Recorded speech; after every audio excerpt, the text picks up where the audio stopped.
The 73rd session of the Senate, the first regular session of the 19th Congress, is hereby called to order. Will be led today in prayer by a distinguished colleague from the city of Makati, Mayor Lourdes Nancy Binay.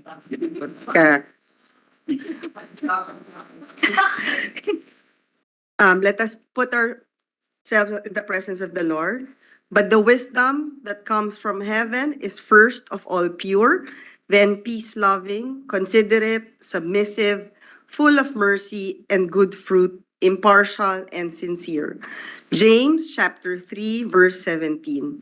Dear Father in heaven, in this moment of reflection, we come before you with hearts seeking hope and the longing for harmony and peace. We seek your divine presence to guide us as we make decisions that will either unite or divide us and may shape the destiny of our people and our nation. Grant us here in the Senate the wisdom to discern what is right and just, to clear our minds of biases, to see beyond political and personal agendas, and to prioritize the well-being of the people who we serve. Help us in our judgment and give us the sense of empathy to listen to the voices of the poor, the marginalized, and the vulnerable. As elected leaders, we too have our weaknesses and flaws, and sometimes lose focus brought by externalities. That is why we seek your divine grace for wisdom and enlightenment so that we as legislators can understand and be united in our work to pass important pieces of legislation that really matter to the common Filipino.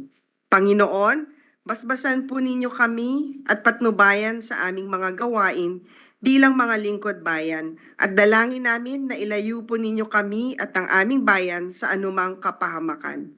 Ang lahat ng ito'y idinadalangin namin sa inyo, Panginoon, sa ngalan ng inyong anak na si Jesus. Amen. Amen. Second. Session suspended.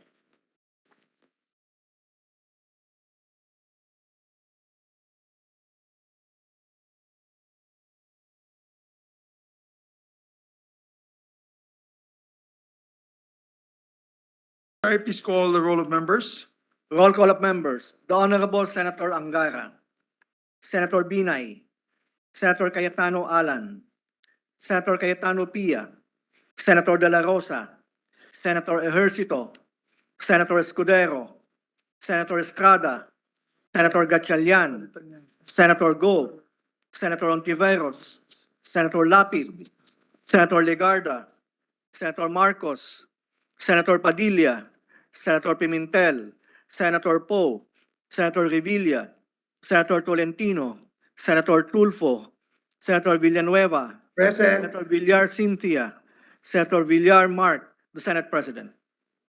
With 21 senators physically present and 1 senator virtually present for a total of 22, the chair declares the presence of a quorum.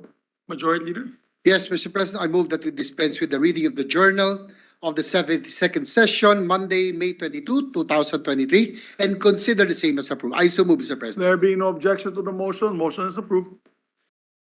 Mr. President, we are in receipt of the Bicameral Conference Committee report on the disagreeing provisions of the Senate Bill number 1841 and House Bill number 5110.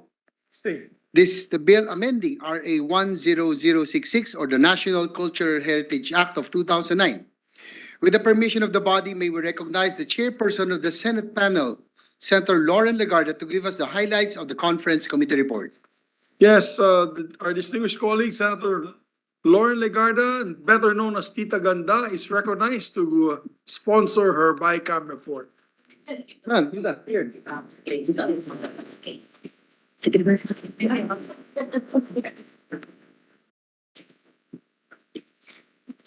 Thank you, Mr. President.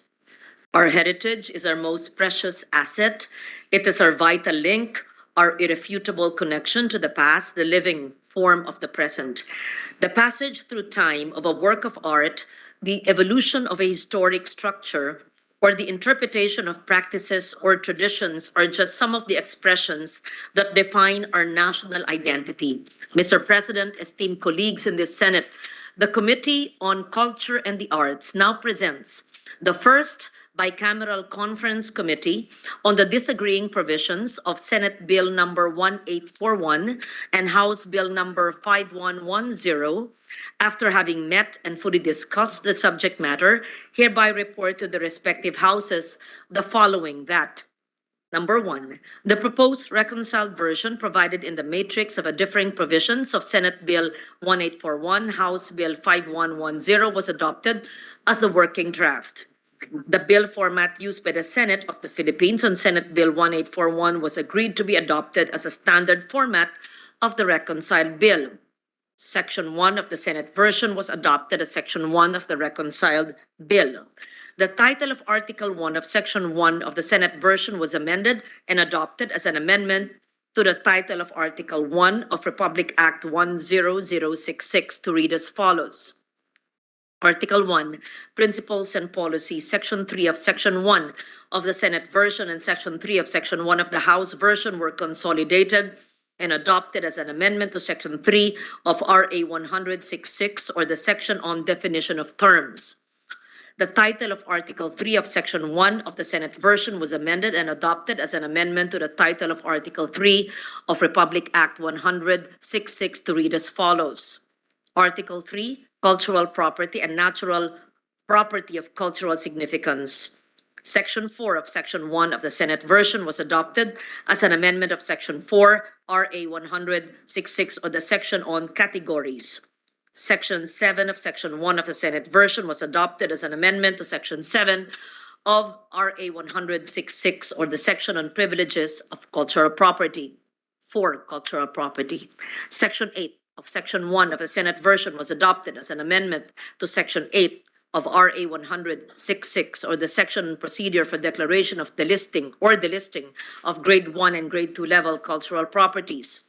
The title of Article 5 of Section 1 of the Senate version was amended and adopted as an amendment of the title of Article 5 of Republic Act number 10066 to read as follows. Article 5, Registration and Preservation of Cultural Property and Natural Property of Cultural Significance. Section 14 of Section 1 of the Senate version, Section 14 of Section 2 of the House version were consolidated and adopted as an amendment to Section 14 of RA 10066, or the section on establishment and maintenance of a Philippine Registry of Heritage. Section 15 of Section 1 of the Senate version, Section 14A of Section 3 of the House version were consolidated and adopted as an amendment to Section 15 of RA 10066, or the section on cultural mapping by LGUs. Section 16 of Section 1 of the Senate version was adopted as an amendment to Section 16 of RA 166, or the section on cultural mapping by ICCs, IPs. Section 17 of Section 1 of the Senate version was adopted as an amendment to Section 17 of RA 166, or the section on cultural mapping, research, and planning division. Section 25 of Section 1 of the Senate version was adopted as an amendment to Section 25 of RA 166, or the section on renaming of historical place names. Section 34 of Section 1 of the Senate version was adopted as an amendment to Section 34 of RA 166, or the section on responsibilities of cultural agencies for designation of cultural property. Section 35 of Section 1 of the Senate version was adopted as an amendment to Section 35 of RA 166, or the section on institutional linkages of the national cultural agencies. Section 38 of Section 1 of the House version was adopted as an amendment to Section 38 of RA 166, or the section on incorporation of national cultural treasures and important cultural property in the basic education system. Section 39 of Section 1 of the House version was adopted as an amendment to Section 39 of RA 166, or the section on cultural heritage education program. Section 2 of the Senate version, or the section on appropriation, was amended and adopted as Section 2 of the reconciled bill. Section 3 of the Senate version, or the section on Joint Congressional Oversight Committee, was modified and adopted as Section 3 of the reconciled bill. Section 4 of the Senate version and Section 7 of the House version, or the section on implementing rules and regulations were consolidated, adopted as Section 4 of the reconciled bill. Section 5 of the Senate version, or the section on separability clause was adopted as Section 5 of the reconciled bill. Section 6 of the Senate version, or the section on repealing clause was adopted as Section 6 of the reconciled bill. Section 7 of the Senate version on the section on effectivity clause was adopted as Section 7 of the reconciled bill, and the title of the House version was adopted as a title of the reconciled bill to read as follows: An act strengthening the conservation and protection of Philippine cultural heritage through cultural mapping, and an enhanced cultural heritage education program, amending for the purpose Republic Act Number 10066, otherwise known as the National Cultural Heritage Act of 2009. This month of May, Mr. President, distinguished colleagues, we celebrate the National Heritage Month and the ratification of the Cultural Mapping Bill, amending Republic Act Number 10066, or the National Cultural Heritage Act of 2009, is a momentous occasion. I sincerely thank the Senate conferees to the Bicameral Conference Committee, Senator Nancy Binay and Senator Coco Pimentel, for their immense contributions and patience and support to this measure. Cultural mapping is a way to make heritage an inclusive tool for local and national development. Culture mapping employs a grassroots approach that empowers local communities to identify and assign cultural value to important properties. With the devastating aftermath of a fire that engulfed and razed the Manila Central Post Office building, there is indeed an urgent call for a thorough and transparent investigation. With this tragedy of the post office, cultural mapping is more than necessary to establish and strengthen our heritage in a spirit of stewardship for the inspiration and benefit of the present and future generations. I am forever grateful to all the authors of the measure, as well as the chair of the Committee on Education, Senator Gatchalian, for having carved out the Senate Committee on Culture and the Arts. And much thanks as well to my counterpart in the House of Representatives, Congressman Romulo, Congressman De Venecia, and Congresswoman Escudero, and Congresswoman Castro, and our other colleagues who have been authors of this measure. It is an accomplishment of each and every member of this chamber, of this newly established Committee on Culture and Arts. I thank your leadership, Mr. President, as a champion of culture and the arts and of tangible and intangible heritage coming from Mindanao, and seeing the import of our culture as part of the roots of our national identity. I therefore submit this report to the body. Thank you, Mr. President. Thank you very much to our distinguished sponsor. Congratulations. Congratulations. Majority Leader, shall you make the motion to approve? Yes, Mr. President, I move that we approve and ratify the Bicameral Conference Committee report on the disagreeing provisions of Senate Bill number 1841 and House Bill number 5110, and let the text of the joint explanation be inserted into the record of the chamber. I so move, Mr. President. There being no objection to the motion, the Bicameral Conference Committee report on the disagreeing provisions of Senate Bill number 1841 and House Bill number 5110 is hereby adopted and ratified. Congratulations to the authors and sponsor. And before we proceed to other matters, I see in the back, Majority Leader, we have Governor Lalo Matugas of Surigao del Norte, together with Ma'am Sol Matugas, Mayor Sol Matugas now, also former Governor Sol Matugas. And I believe there's also a mayor from Antique, San Remigio, Antique, Margarito Mission Jr. is with us also. Mayor, Likewise, Mr. President, Governor Imelda Anging Dimaporo of Lanao del Norte is he here as well? is here, our very good friend. Of course.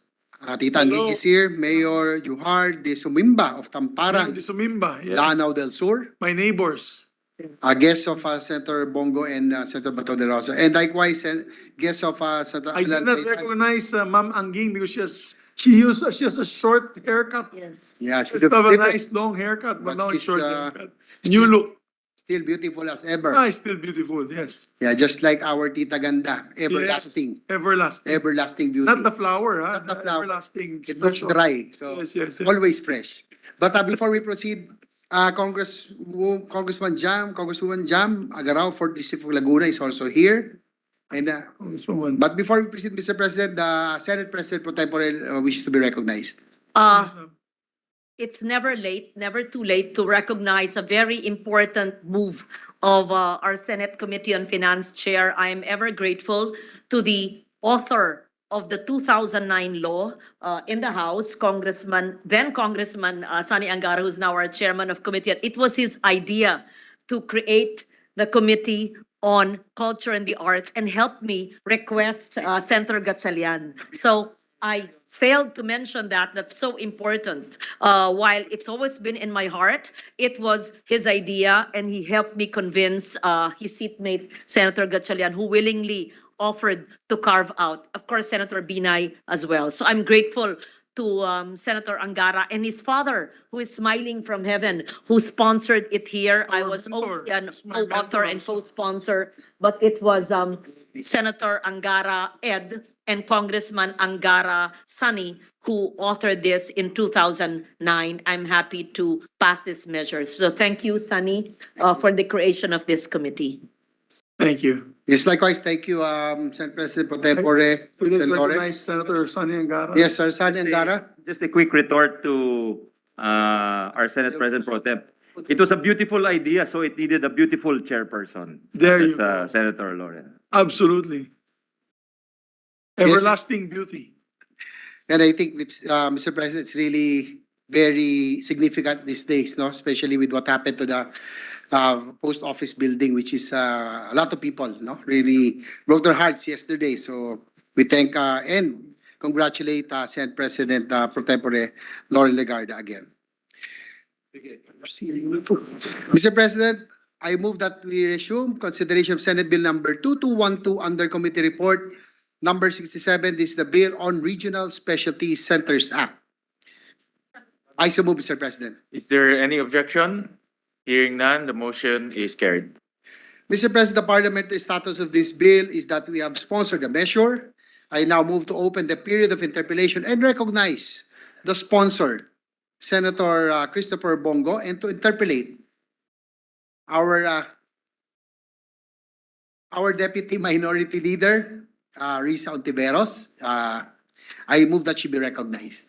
We recognize Senator Risa Ontiveros.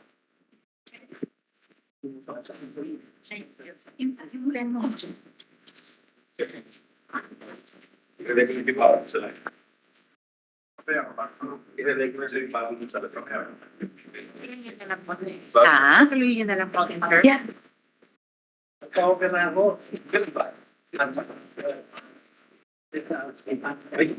Salamat kaayo. Salamat po, Mr. President. Apologies to the good sponsor for my slight delay. Mari po ba ang good sponsor to ask some policy questions about Opo, this bill? Gladly, Mr. President. Okay, salamat kaayo, good sponsor.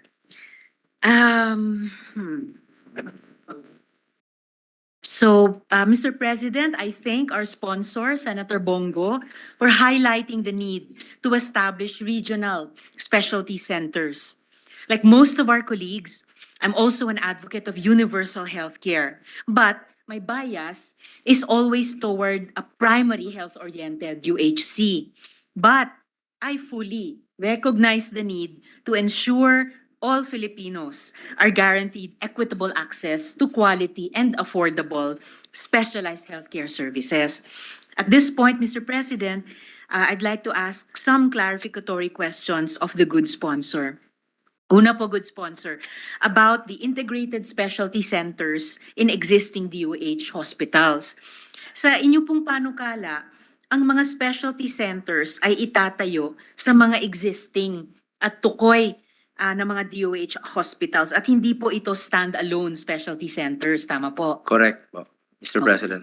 Salamat kaayo. And are these specialty centers to be established in coordination with the national specialty centers? Correct, Mr. President, with DOH po. Okay po. So with DOH. Okay, good to know po.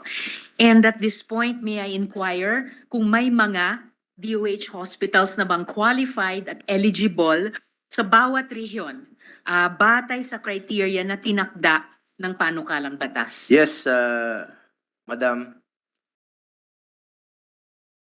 Currently, meron po tayong 34 Department of Health hospitals that have specialty centers. A total of 53 DOH hospitals are targeted to have specialty centers, Mr. President. Tama, Mr. President. So ibig pong sabihin, good sponsor, magdadagdag pa ng mga 19 DOH hospitals na magkakaroon ng annex or specialty center. Alin? Hindi. Sa ngayon po, the good senator, meron tayong 34 Yes. DOH hospitals na meron na pong existing specialty centers. Opo. Ang target po natin, not necessarily 19 po, no? Ano naman to, by phases. Okay. Yearly, meron na pong naumpisahan sa ngayon, as early as 2021, meron na pong itinatayo. Ang layunin po ng batas na ito para maging mandated na po siya na tuloy-tuloy po ang pagtatayo ng mga specialty centers up to 2028 po at depende po ito sa budget na available po. Okay, Mr. President, good sponsor. Maitatanong ko rin po mamaya ng konti yung budget.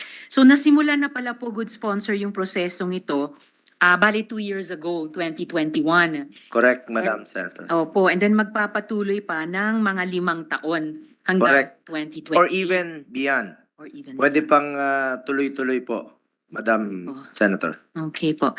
Pero so naintindihan ko po yung meron na po tayong 34 DOH hospitals na merong ganitong specialty centers. Pero parang naalala ko, sabi din ng good sponsor kanina, lahat-lahat may 53 DOH hospitals. Ilan pa po nito ang target dagdagan ng specialty center nung panukala? Lahat ng DOH. Hindi, total. Targeted. Ang DOH natin ngayon is 71. 83. Yung ang target natin nilagyan. Depende sa mag-qualify.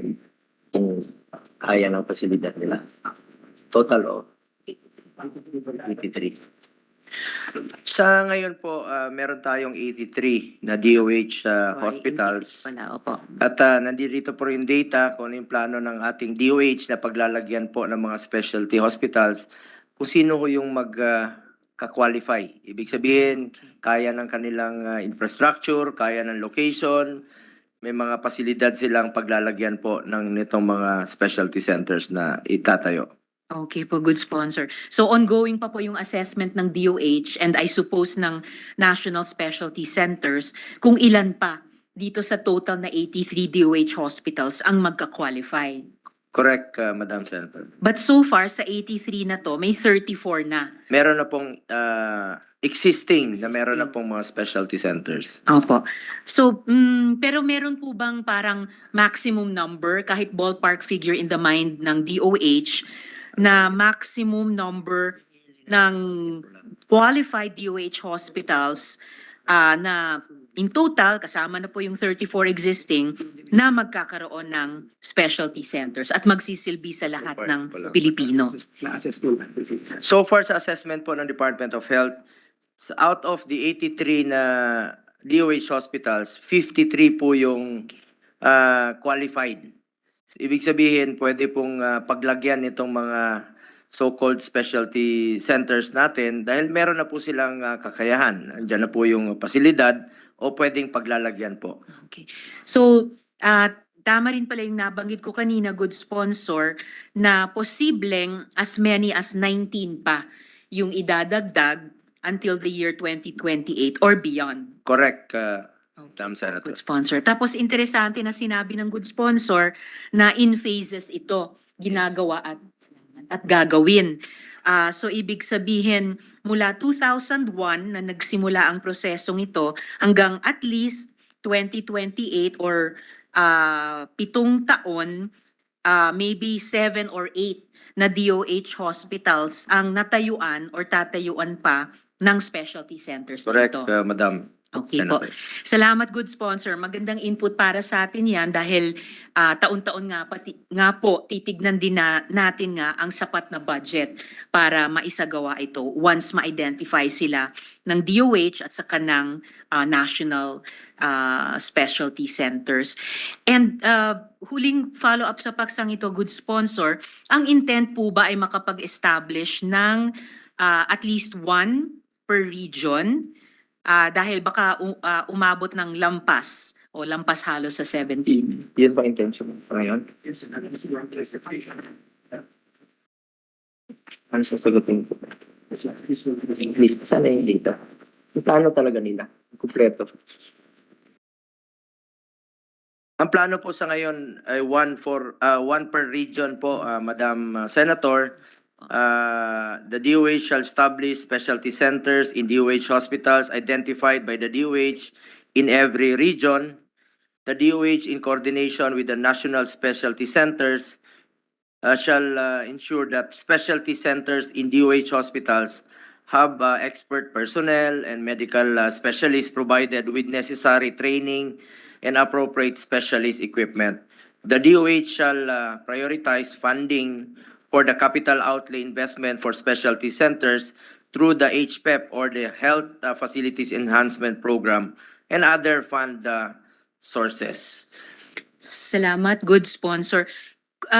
Kung ang intent ay mag-establish ng isang specialty center as attached sa DOH hospital per region, so bakit ngayon pa lang umabot na ng doble, nasa 34 na, and in fact, posibleng by 2028 or beyond, aabot sa triple, 53. Halimbawa po, Madam Senator, for example sa Davao City, marami pong mga specialty centers na existing na po doon.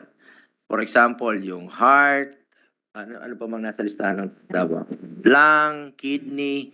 So ibig sabihin sa isang DOH regional hospital or DOH hospital, meron na pong existing na mga specialty centers, not limited to 1, 2, or 3. Merong 6, meron pong 7 na meron na silang existing na specialty centers po. For example, SPMC, meron na silang cardio. Ito po yung heart, renal care and transplant. Ito po yung kidney, lung care, brain and spinal care, orthopedic, physical rehabilitation medicine, mental health, neonatal, burn care. Ito existing na. Ito pa yung plano na. Burn care po. So meron na ho silang ma-existing at meron pa silang planong idagdag sa 2023, 2024, 2025 until 2028 po. Salamat po, good sponsor. So, basta't ang target ay mag-establish siguro ng at least one per region. Correct, Opo.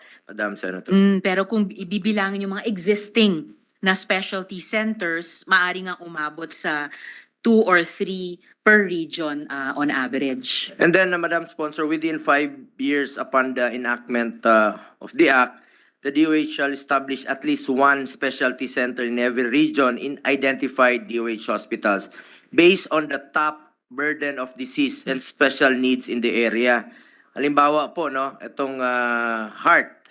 Ito yung isa sa mga top 10 causes of death dito sa ating bansa. Yun po yung nabibigyan ng priority. Also, itong sa lung and sa kidney po.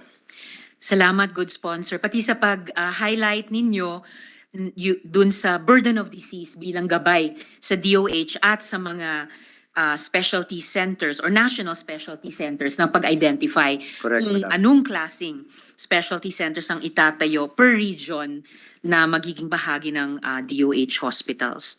So salamat para doon, good sponsor. Dako naman po sa susunod na paksa, yung mapping ng national specialty centers at yung kahandaan ng mga national specialty centers na ito na i-deliver yung mga bagong mandate. So, may I inquire from the good sponsor, Mr. President, if bukod sa Philippine Heart Center, National Kidney and Transplant Institute, Lung Center of the Philippines, Philippine Children's Medical Center, at Philippine Cancer Center, meron pa po bang mga ibang DOH recognized and identified national specialty centers? Diyan listahan.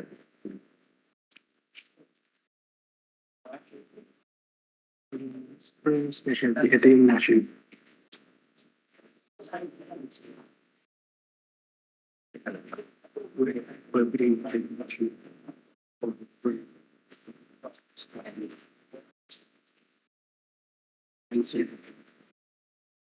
Sila yung sila yung head.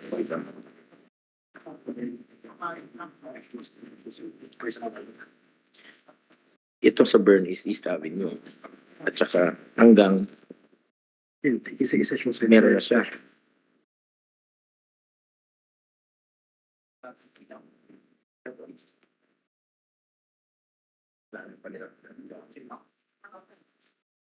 For example po, Madam Senator, sa Brain and Spine Center, ang number of DOH hospitals plan to be established with this specialty center, no, for the particular specialty.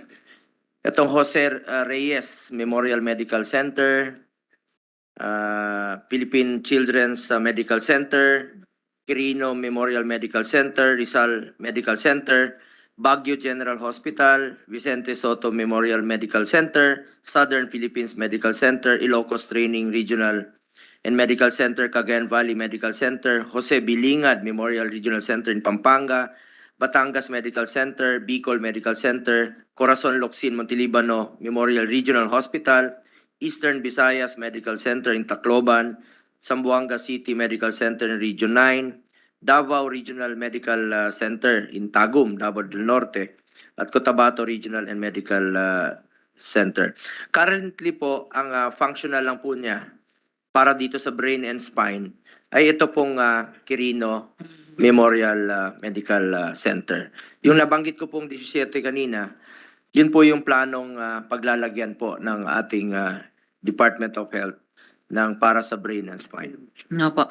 And good sponsor, pati pala yung mga existing na national specialty centers tulad ng Philippine Children Medical Center ay pwedeng magkaroon din ng isa pang specialty center attached sa kanya na nakatutok naman in particular sa brain and spine. Correct, Madam Sponsor. Basta kaya lang po nila, andyan po yung pasilidad. Salamat, good sponsor. Follow up dito sa tanong kong ito. Halimbawa, wala sa panukalang batas yung National Center for Mental Health. Although masaya po akong narinig sa good sponsor na sa Davao mayroong specialty center para sa mental health. Pero wala yun sa panukalang batas. Pati po yung National Center for Geriatric Health. Pati yung BURN, hindi BIRD kasi hindi naman ito veterinary hospital. Pero BURN ay wala po yata rito. Yung mga katulad po nitong specialty hospitals or centers, isasama din po sa regionalization? Yes, Madam Senator. So saan po sa bill nakalagay na pati itong ibang national specialty centers ay isasama po?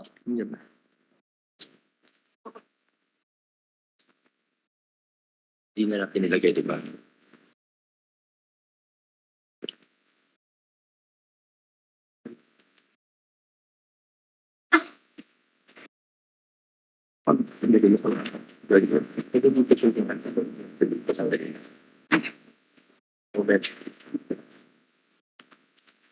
From moment, Mr. President, tinitingnan. Yes, Mr. President.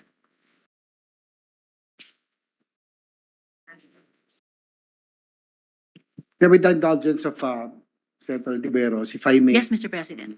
While Senator Bongo is getting the data, since we passed the Mental Health Act in 2019, one of the very significant health measures, according to that, we will be establishing also mental health units in selected strategic hospitals, in the DOH hospitals. But it's the Health Technology Assessment Council, or the HTAC, which will determine where to establish the mental health units. Thank you. Maraming salamat, Mr. President, sa ating principal sponsor ng principal sponsor ng Universal Healthcare Law, na ang isang ipinanganak din noon ay yung mental health law. And siguro sa kanilang paalala, maituturing na companion measures, no, in this sense, yung mental health law at pati itong tinatalakay natin ngayong Madam Senator, Mr. President, we did not want to put in the bill as we believe it could just be part of the IRR or DOH guidelines. We do not want to restrict ourselves on any enumeration of specialties, so that in the future, if the DOH sees it fit to add another specialty, pwede po nilang ilagay. They could do so. But if the good senator would suggest putting the specialties in the bill, then we could consider it during the period of amendments. Salamat po para dyan, good sponsor. Pag-aaralan ko po iyon.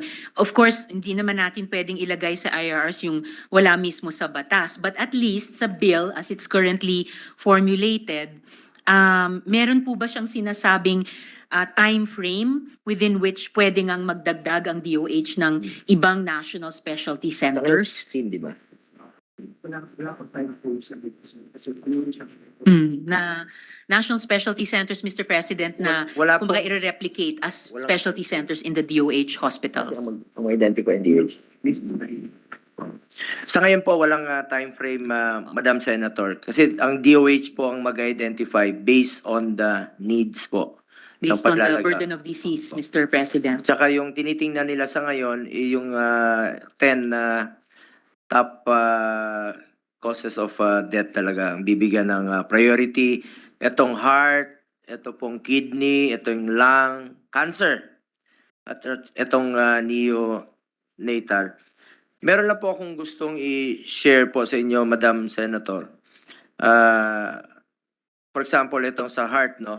Meron lang po tayong, sa ngayon, 7 lang yata ang may kakayahan na mag-opera sa buong Pilipinas. With the existing 53 target nila na DOH hospitals, meron tayong 83 na DOH hospitals, but 53 lang po ang merong kakayahan. Sa ngayon po, meron tayong 34 na DOH hospitals na meron na pong specialty center. Pero 7 lang po dyan ang merong mga heart center. So halimbawa, yung sa Zamboanga po, napakalayo po ng Zamboanga. They have to travel sa Davao kasi Davao lang po ang merong kakayahan sa ngayon sa Mindanao at sa Cagayan de Oro. Yun lang po may kakayahan.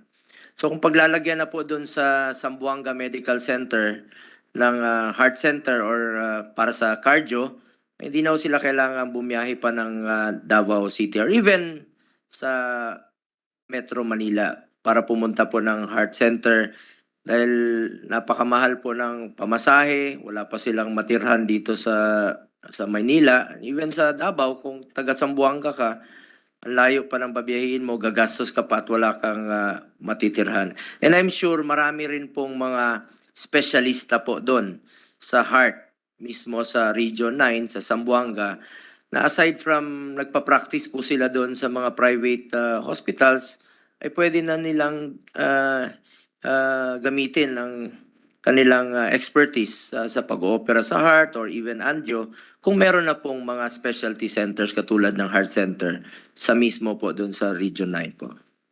Salamat, good sponsor. And of course, Mr. President, just for the record, without those national specialty centers, there would be nothing to be replicated or capacitated at the regional level.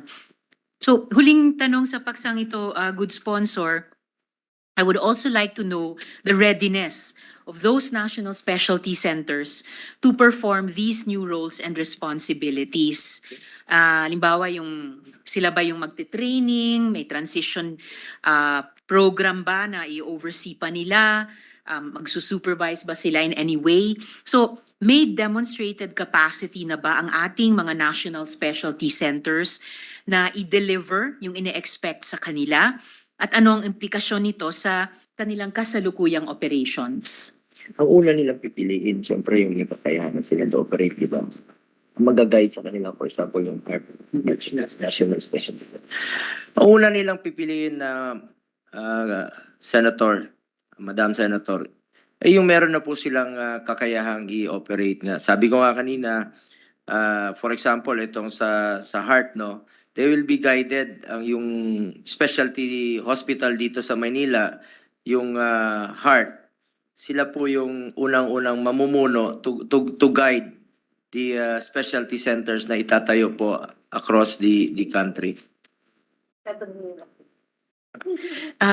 Salamat, good sponsor. So, medyo mayaman na yung conversation natin tungkol sa criteria ng mga pipiliing DOH hospitals na magkaroon ng specialty center na attached sa kanila. Pero concerned pa rin ako dun nga sa di criteria kundi capacity naman ng mga national specialty center. So, para lang i-refresh yung memory natin, yung mga national specialty centers ay may ganitong mga katangian. Una, sila ay core information hub tungkol dun sa specialty nila o specialization. Pangalawa, nagpo-provide sila ng scientific leadership. So yung patuloy na research, experimentation, etc. Pangatlo, meron nga silang specialty training at saka technical assistance. At pang-apat, siguro ito very related sa pagtatayo ng mga specialty centers sa mga DOH hospitals. Itong national specialty centers ay mga capacity builders. So kasama na po ba yon sa assessment ng DOH? Hindi lang yung criteria ng mga regional hospitals na lalagyan ng specialty center, pero yung capacity din ng mga national specialty centers na i-exercise itong mga characteristics nila in relation dun sa tutulungan nilang itayong mga specialty centers. First of all, yung service capability mapping was done by the Department of Health to determine readiness of the hospitals for specialty care.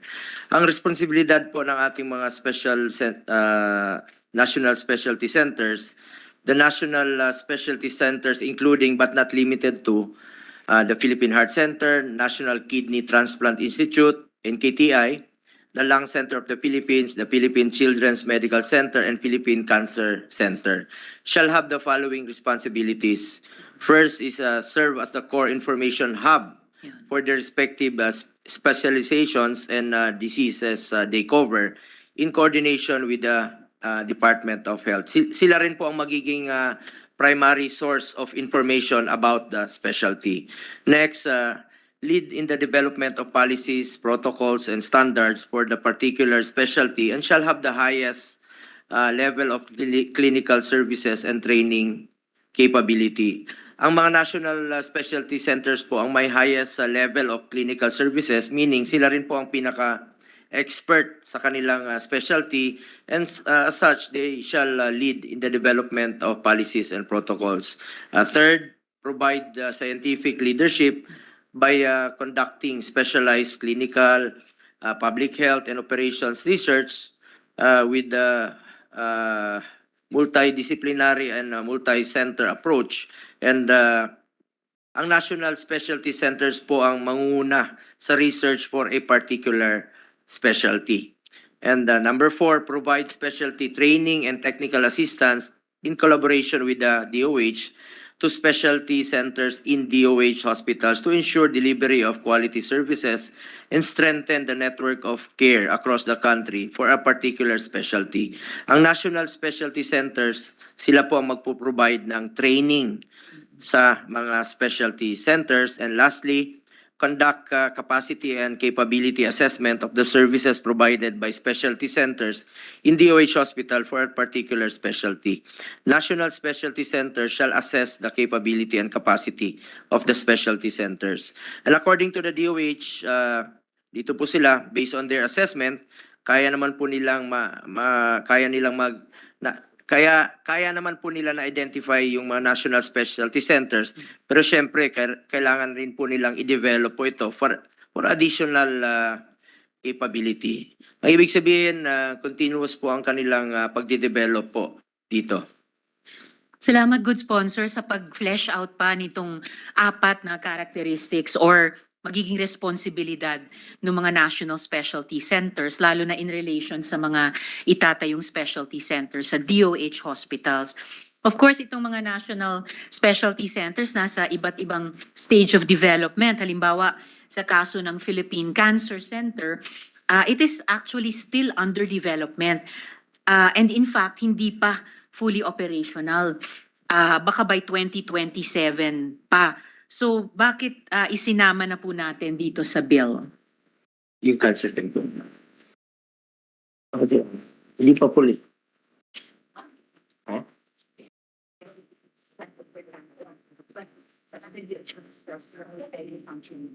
Meron na siya. Yung iba. For a while, Madam Senator, we're Yes, trying Mr. to get President. information from the Department of Health. Again, Mr. President, if I may, while we are waiting for the information from Senator Bongo, if I may add also, our Deputy Minority Leader, just to give an update on the existing specialty centers that we funded already. Actually, we have started this to the Health Facilities Enhancement Program. The SBMC in Davao already has a heart, kidney, and lung center. And recently, before President Duterte stepped down, inaugurated the cancer center. The Northern Mindanao Medical Center in Cagayan de Oro, which I visited, which we funded also as well, they were already able to perform open heart surgery. Nakapag open heart surgery na sila sa Northern Mindanao Medical Center. And V Soto Medical Center also. I think their cardio unit is already operational. So hopefully sa Baguio General Hospital also for Northern Luzon, in the process or in the works already ang kanilang cardio unit or the heart center. And hopefully soon, Deputy Minority Leader, with our help, since we added 2 billion more to the HGAB last year, so I think all of these specialty centers will be realized very soon. In Western Visayas Medical Center, the structure is already almost complete, so it's up to us to fund the equipment needed to establish the specialty center. So a lot of things are moving now, but I think with this measure that if they will be able to pass this measure, it will be now be institutionalized at least every year. We can be assured that these specialty centers that have been identified will be funded, especially for the medical equipment. Thank you. Thank you, good gentleman from San Juan. Thank you, Mr. President. Sigurado naman maaasahan ng DOH yung suporta ng Senado sa tuwing budget debates natin as far as the full implementation of the UHC law is concerned.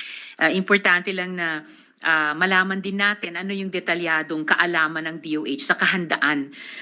Hindi lang nung bawat target na specialty center sa mga DOH hospitals, pero ng national specialty centers mismo to lead this process for the department. Madam Senator, nasa batas po ng Cancer Control, Republic Act 11215 law, na ang Philippine Cancer Center na ang National Specialty Center for Cancer. Yeah. So far, meron po tayong 7 na may kakayahan Cancer Center sa Lung Center of the Philippines, NKTI, Jose R. Reyes Memorial Medical Center, Baguio General Hospital, Southern Philippines. Ito po yung sa Davao, Cagayan Valley Medical Center, Zamboanga City Medical Center. At ang plano nila ng Department of Health ay magkakaroon po ng another 25 po na cancer center Isa-isahin ko na lang po itong Philippine Cancer Center, Lung Center of the Philippines, ito po yung mga NKTI, Philippine Orthopedic Center, Jose R. Reyes, East Avenue, Philippine Children's Medical Center, Baguio General Hospital, Bicol Medical Center, Western Visayas Medical Center, Vicente Soto in Cebu, Southern Philippines, ito po yung existing, Mariano Marcos Memorial Medical Center in Ilocos, Region 1 Medical Center, Cagayan Valley Medical Center, Jose Bilingad, Dr. Paulino, Batangas Medical Center, Bicol Regional Hospital Medical Center, Corazon Locsin, Montelibano Memorial Regional Hospital in Bacolod, Eastern Visayas in Tacloban, Zamboanga City Medical Center, Northern Mindanao in Cagayan, Davao Regional Medical Center, and Cotabato Regional Medical Center. Iba-iba po ang readiness ng ating mga national specialty centers, kaya dapat continuous talaga ang pag-develop kahit sa mga national specialty centers. And of course, depende po yan sa pondong inilaan po ng Department of Health para dito sa patuloy na pagtatayo ng mga specialty centers.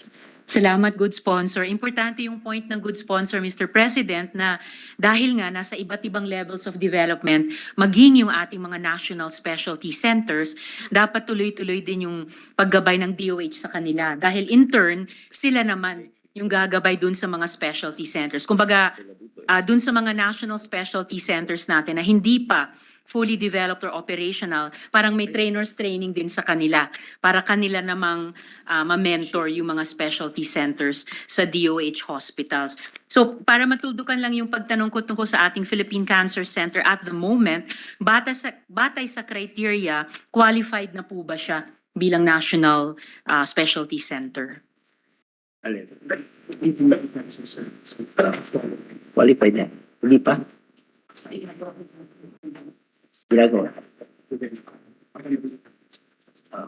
So far, according to the Department of Health, patuloy pa siyang dinidevelop sa ngayon, Madam Senator. Okay, salamat po, good sponsor.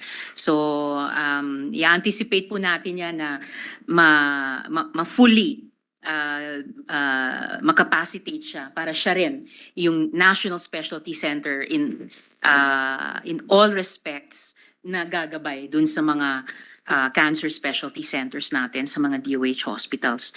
Dako po ako sa related topic, Mr. President, yung namang transferability at replicability ng National Specialty Centers capabilities.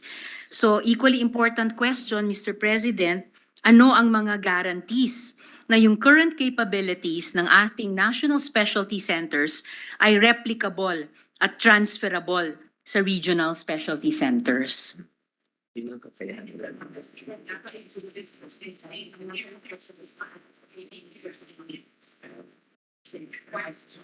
Gaya na nabanggit ko kanina, Madam Senator, dahil ito po yung mga DOH hospitals na planong ilagay. So patuloy po ang ating mga national specialty centers na mag-training at gagabay sa kanila sa sa patuloy na pagdadagdag po nitong mga specialty centers. Salamat, good sponsor. Kasama po ba dun sa panukala yung pagtatakda ng performance indicators at saka matrix para sa National Specialty Center? Yes, Madam Senator. Alright, salamat po, good sponsor. And of course, magiging public document po ito available sa mga UHC advocates, pati sa atin dito sa Senado na taon-taon titignan paano suportahan itong proseso. Yes, good Senator. Alright, salamat po, good sponsor. Kaya ko po naitanong kasi ang inaalala ko po, Mr. President, is that we are still in the process of UHC integration and local health systems development at the city and provincial levels. Pero ngayon sa ating panukala, naglalagay po tayo ng additional mandates at saka pressures dun sa end referral hospitals sa regional level. So may thoughts po ba ang DOH kung papaano babalansehin yon na may prioridad pa rin tayo sa local health systems development. At the same time, sa regional level, may dagdag mandates tayong binibigay dito sa mga specialty centers. Ito. Yung mga hospitals with specialties magiging independent hospitals. So, kasama siya Ang specialty centers po natin will be part of the healthcare provider networks.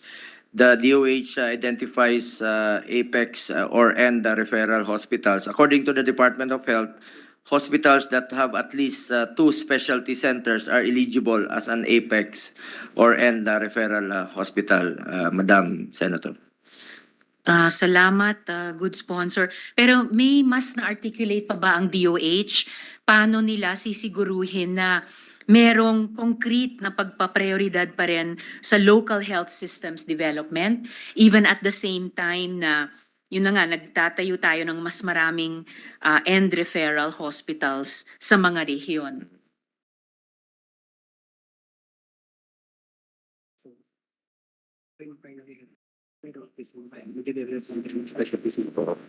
Kung halimbawa po, Madam Senator, kung consultation lang naman po sa primary care health facility, pwede ka na pong pumunta kung konsultasyon lang po ang kailangan mo. Kung medyo seryoso na po ang sakit mo, pwede ka nang pumunta sa mga hospital. Pero kung malala o malubha na ang sakit mo, pwede ka nang i-refer sa mga apex or end referral health facilities. Salamat, good sponsor. Yes, for- Mr. President. For example po, Madam Senator, no? Meron pong itinatayong mga super health center sa ngayon. Ito pong super health center sa medium type of polyclinic. Ito po ilalagay sa mga strategic areas all over the Philippines.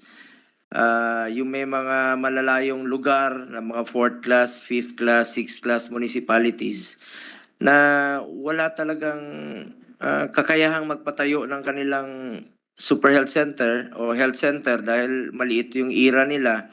Doon po ito inilagay ng mga Department of Health. Napansin ko po nung sa kakaikot ko sa buong Pilipinas, marami talagang malalayong lugar. Yung mga buntis, minsan nanganak na lang po sa jeepney, sa tricycle o sa bus dahil napakalayo, 3 hours pa yung ita-travel nila para pumunta lang po sa ospital. Kaya nagtayo po ang ating Department of Health ng mga super health center. About 307 po itatayo sa 2022 at 322 po sa year 2023. Makakatulong po ito sa mga hospitals na madidecongest po sila. Sa ngayon po, mga almost 50% po ng occupation ng mga pasyente ay puro mga buntis. So itong mga cases na hindi masyadong malala, pwede na pong gamutin o pwede silang magkonsulta po doon sa mga super health center. Ngayon, ito namang specialty center, talagang mga komplikado, kailangan ng treatment sa heart at napaka-importante talaga nitong specialty center natin na Madam Senator. Dahil marami pong mga kababayan nating mahirap, ayaw na pong magpa-check up. Minsan, mamatay na lang dahil sa sobrang layo po ng mga specialty centers natin or specialty hospital sa Maynila. Or even in Mindanao, nandun lang po sa mga sentro ng mga lugar ang heart center natin. Nasa Cagayan, nasa Davao City, wala pa nga po sa Zamboanga. So wala pa po sa Caraga. So napakalayo po ng biyahe nilang iba. Ayaw na pong magpa-check up, takot po sa babayaran. Nalulungkot po akong marinig sa mga kababayan nating mahirap na ayaw na lang magpa-check up, ayaw magpagamot dahil takot po sa babayarin sa ospital at wala silang titirhan sa Maynila or even sa Davao. With this specialty center, mas magiging accessible na po sa kanila. Meron na silang malalapitan. And even yung mga specialistang hinahanap nila sa Maynila, maaring pwede nang doon na po sa mga probinsya na hindi na sila kailangan pang magbiyahe sa Maynila. Napakalaking bagay po ito itong mga specialty centers na planong itayo at priority rin po ito ng ating mahal na Pangulong Bongbong Marcos na in fact ako, sabi ko kay Senator Coco Pimentel kanina, our good minority leader, na kung papapiliin na po ako, mas gusto kong maglagay tayo ng mga specialty hospitals all over the country. Pero napakalaking halaga po ang kailangan at nagmamadali naman po tayo dahil bawat oras, bawat minuto po ng buhay ng ating mga kababayan, may mga sakit sa puso, anytime po yan, delikado po yan na hindi sila magamot. At natutuwa po ako with the establishment of specialty centers sa mga probinsya, sa mga reyon. Pwede na po silang magpa-angiogram doon, pwede na po silang magpa-heart surgery without going to Manila po. Pwera lang po siguro sa mga complicated cases na hindi kayang operahan sa mga DOH or hospitals or sa mga specialty centers. Kailangang dalhin po dito sa Maynila dahil may mga complicated cases na hindi pa kaya doon sa probinsya. Salamat, good sponsor. Pati din dahil binanggit ninyo yung mga super health centers na nung panahon pa na isinusulong natin ng good gentleman from San Juan, ang Universal Healthcare Law, ay ina-advocate na rin itong representasyong ito bilang isang importanteng parte ng service delivery network dun sa local health systems development. At salamat din na binanggit ng good sponsor yung kung konsultasyon dito muna sa primary healthcare level, kung seryoso, maaring sa ospital, kung malala, maaring sa Apex Hospital sa mga rehiyon. Dahil nilalarawan nun yung isang importanteng bahagi ng ating UHC law, yung aspeto ng navigation na magabayan ang bawat isa sa ating mga Pilipino kung paano i-access yung healthcare and health services dito sa ating bansa.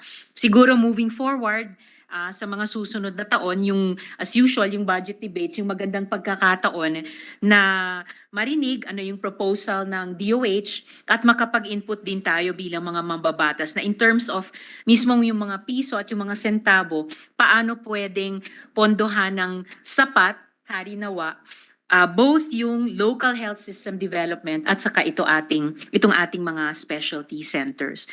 And speaking of budget debates, good sponsor Mr. President, yung susunod kong pong paksa, yung funding commitment natin dun sa regional specialty centers. So aware po ako na yung Philippine Health Facility Development Plan o PHFDP ang gagabay dun sa financial investment sa ating regional specialty centers. Magkano po dun sa total funding ng PHFDP ang i-allocate sa regional specialty centers? Madam Senator, babalikan ko lang po konti yung about your concern na as Senator, bantayan po natin na hindi po mapapabayaan itong primary healthcare, no? Dahil since ito po ay foundation of UHC and it is a priority, there should be balance. Rest assured po na babalansehin po natin yung financing between the financing ito pong mga specialty centers and the primary care facilities. Siguraduhin natin na patuloy rin pong mabigyan po ng focus ang ating primary healthcare. And moving forward po dun Good sa sponsor. budget, Makikisa ako dyan. the estimated cost of the building specialty centers is 76 billion. Ito po yung from 2024 up to 2028. Ang 17 billion will be funded from a loan from the Asian Development Bank in 2025 and the 59 billion will be funded from the GAA. This will be implemented in phases. This is just a target until 2028. If we cannot provide the yearly requirement, depende naman po yun sa Kongreso, no, kung magkano po ang kanilang i-approve, then the implementation could possibly go beyond 2028 po. Salamat, good sponsor. So 17B, pero may loan na po agad na na-anticipate tayo kahit wala pa po yung batas? Qualified sila sa ganun. According to the Department of Health, ito pong ADB loan for COVID, pero hindi po siya naubos, kaya ni-restructure nila to fund the specialty centers po. Kaya nag-qualify naman po siya, kaya gagamitin nila sa 2025 po itong 17 billion na pwede nilang gamitin for part ng phases po nitong targeted amount until 2028. Salamat sa clarification na yan, good sponsor. Mabuti na i-restructure din. At kaya ko po itinatanong ito kasi sa budget process natin, yung karanasan natin dito, as it is, ang laki ng gaps natin. Mabalik in a way dun sa nauna nating tanong. Gaps natin sa mga primary health facilities ay malaki na. At yung ating mga tertiary hospitals naman, laging may budget cuts at umuungot ng dagdag na pondo. So in this sense, good sponsor, Mr. President, ang nakakatakot, ipapasa natin ang batas na ito, syempre mag-expect ang mga tao na may specialty health centers, tapos maaring sa ilan doon, non-existent ang mga serbisyo dahil walang nilagak na sapat na pondo. Madam Senator, yung bago pa po natin planong isabatas ito, no? Naumpisahan na po ito ng Department of Health noong 2019. Naglaan na ho sila ng pondo about 367,725,000. In 2020, ito, ano to, 2020 to? In 2020, naglaan rin po silang 194,320,000. In 2022, naglaan na po sila ng 6.541,735,000. Sa 2023, nakapaglaan na po sila ng 3.292,212,598. At as chairman po ng Committee on Health, mas gusto ko pong maging mandato na po ito, maisabatas natin para magkakaroon po ng concrete na plano kung ano talaga yung paglalaanan nila ng pondo, though by phases naman po ito, depende naman po sa availability of funds, no? At priority po ito ng ating administration, kaya hopefully maging priority rin po ito ng DBM na paglalaan nila ng pondo, and of course ang ating Department of Health through the HPEP program. Salamat, good sponsor.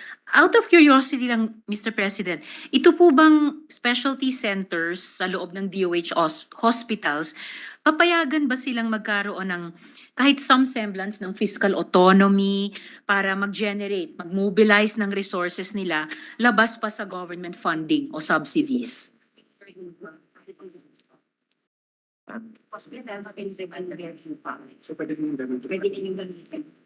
Hospitals can retain their income po. Pwede nilang gamitin to sustain, di ba? To sustain po. Ganon din po itong ating specialty centers attached dun sa DOH hospital. Correct, All right, Mr. Madam Sponsor. Good sponsor. Madam Senator. Opo, Mr. President. At posible din po ba, Mr. President, na once fully matured yung ating specialty center, mapaprivatize sila or mako-corporatize sila? Sa ngayon po, wala pong planong gano'n ng DOH. They will remain as DOH hospital. Salamat, good sponsor. Oo, pwede. Pwedeng mag-retain na income. Pag naging specialty center. Actually, I'm glad to hear that, good sponsor, Mr. President, dahil pangarap ko talaga sa pamamagitan ng ating UHC law, yung ating public health sector maging kasing galing ng or mas magaling pa sa private health sector. So very good to hear po na wala pa namang ganung planong privatization or corporatization ng DOH, at least sa lahat ng specialty centers. So huling paksa ko na lang, good sponsor Mr. President, tungkol sa public-private complementarity naman sa delivery ng specialized healthcare services. So Mr. President, good sponsor, ano po yung magiging papel ng private sector sa pag-establish ng regional specialty centers? Doctors. Mga doctors.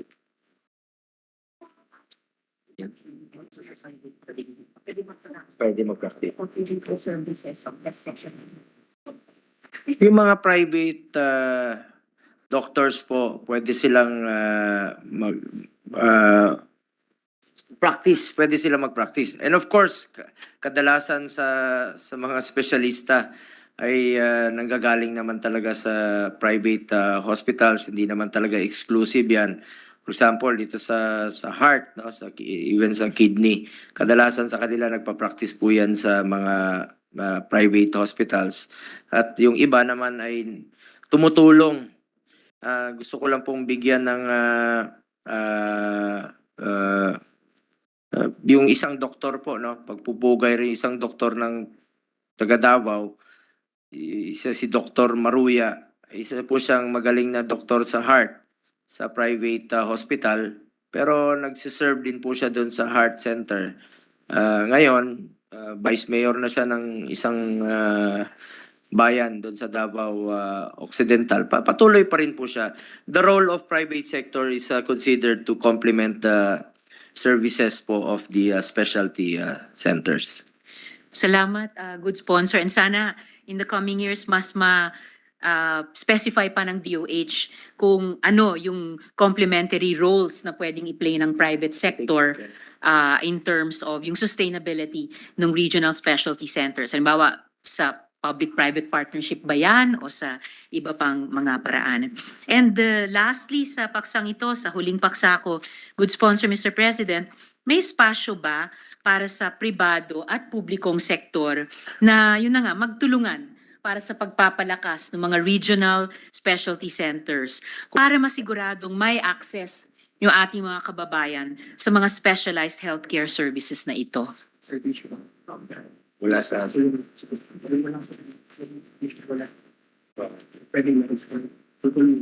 magtutulungan po sila dahil unang-una maaring yung mga wala sa mga public hospitals ay maaring nandoon sa private hospitals, pwede nilang i-refer doon kung di talaga kaya, walang kagamitan.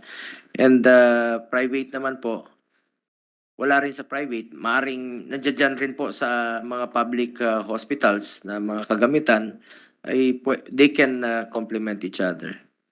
Salamat, good sponsor, Mr. President. Again, moving forward, lalo na sa konteksto ng UHC law, baka pwede pang mag-imagine ang department nung complementarity na ito sa pagitan ng public at saka private sectors. So, huling maikling manifestation na lang, good sponsor, Mr. President. I thank the good sponsor for responding to my queries, and I congratulate the Senate Committee on Health and Demography for pushing forward this bill. I hope that the national government, dahil nga po SONA agenda ito, will fully realize and operationalize the proposed measures' intent.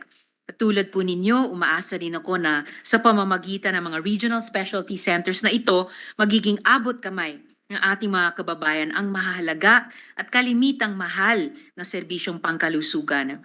With better organization, funding, and operations, I wish for the success of the establishment and sustainability of our regional specialty centers. Salamat po, Mr. President. Salamat kaayo, Mr. Good Sponsor. Salamat, Madam Senator. Majority Leader. Thank you, our Deputy Minority Leader, Senator Risa Ontiveros. Next, Mr. President, to interpolate is our Minority Leader, Senator Coco Pinter. I move that he be recognized. We recognize our Minority Leader, Senator Coco Pimentel. Thank you, Mr. President. With the permission of our sponsor, just a few clarificatory questions. Anyway, natulungan na po ako nung nung first interpellation po ng ating kasama sa minority. Gladly, Yes, Mr. sir. President. Yes, sir. Iba po kasi ang naisip ko na mensahe ng Pangulo sa SONA eh. Ano po ba ang sabi ni President Marcos sa SONA about the regional hospitals? Ang naalala ko lang is na tumayo si Senate President natin to lead the standing ovation of that segment in the SONA, Mr. President. Ito po ba yung pinangako or this is a modified version of what was mentioned in the SONA, Mr. President? Sa pagkaintindi po namin at pagkaintindi po ng Department of Health, Mr. President, na paramihin po ang itong mga specialty centers natin across the country na abot kamay, ika nga, palapit po sa yung serbisyo medikal sa ating mga kababayan through the Department of Health. So basta gawin lang mas accessible ang quality healthcare, hindi pala ang iba kasi sa atin, ako mismo for example, ang dala-dala kong mental image, Mr. President, ay magkakaroon tayo ng heart center sa Mindanao na kasing galing ng nandito sa Metro Manila, isa rin sa Visayas, hindi sa kada rehiyon, but at least yung taga Mindanao siguro mas madali sa kanya napuntahan yung Mindanao Heart Center kaysa kailangan lumipad pa sa Metro Manila. So hindi po ganoon ang approach natin dito po, no? Sa pagkakaintindi ko at naklaro naman kanina. Ang importante po rito, Mr. President, na makapagtayo tayo ng mga specialized hospitals across the country. Gusto ko rin pong banggitin sa inyo, ako mismo, no, kung tatanungin mo ako, gusto ko rin magtayo tayo ng sariling heart center, bagong heart center sa Mindanao. Gusto rin nating magtayo ng bagong heart center sa Visayas o sa pinaka-sentro po sa Visayas. But yung cost po and time is of the essence po natin dito, no? Dahil yung mga pasyente natin, hindi na po yan makaantay, lalong-lalo na po yung mga mahihirap. Regarding cost and hospital level, building new specialty hospitals, it requires a longer time and higher budget compared to upgrading the existing DOH hospitals to have multi-specialty capability, because they are considered new hospitals needing its own law, charter, organization, among others. Theoretically, as all new hospitals do, a new specialty hospital must operate first as a lower level of hospital before becoming a tertiary hospital. Napakahaba pa po ng proseso at medyo nagmamadali na po tayo dahil time is of the essence nga po. Lalong-lalo na po dito sa mga may sakit sa puso, yung mga sakit sa lung, sa kidney, di ba po? Buwan lang po ang pinag-uusapan dyan. Oras, minsan, araw. Di na po makakaantayan ng mga ilang taon. So, ibig sabihin po, kung tatayo tayo ng mga bagong hospital, ibig sabihin po, hindi po agad-agad magiging specialty ito. Dahil kung magtayo tayo ng bagong hospital, kailangan po dumaan sa napakahabang o mga nakatakdang levels ng mga hospital. Meanwhile, ito pong specialty centers program is already part of the Philippine Health Development Plan that was conceptualized since 2017 and was finalized and approved by the Department of Health in 2019. Kaya po mismo ang Department of Health natin ay sila po ang nagpupush.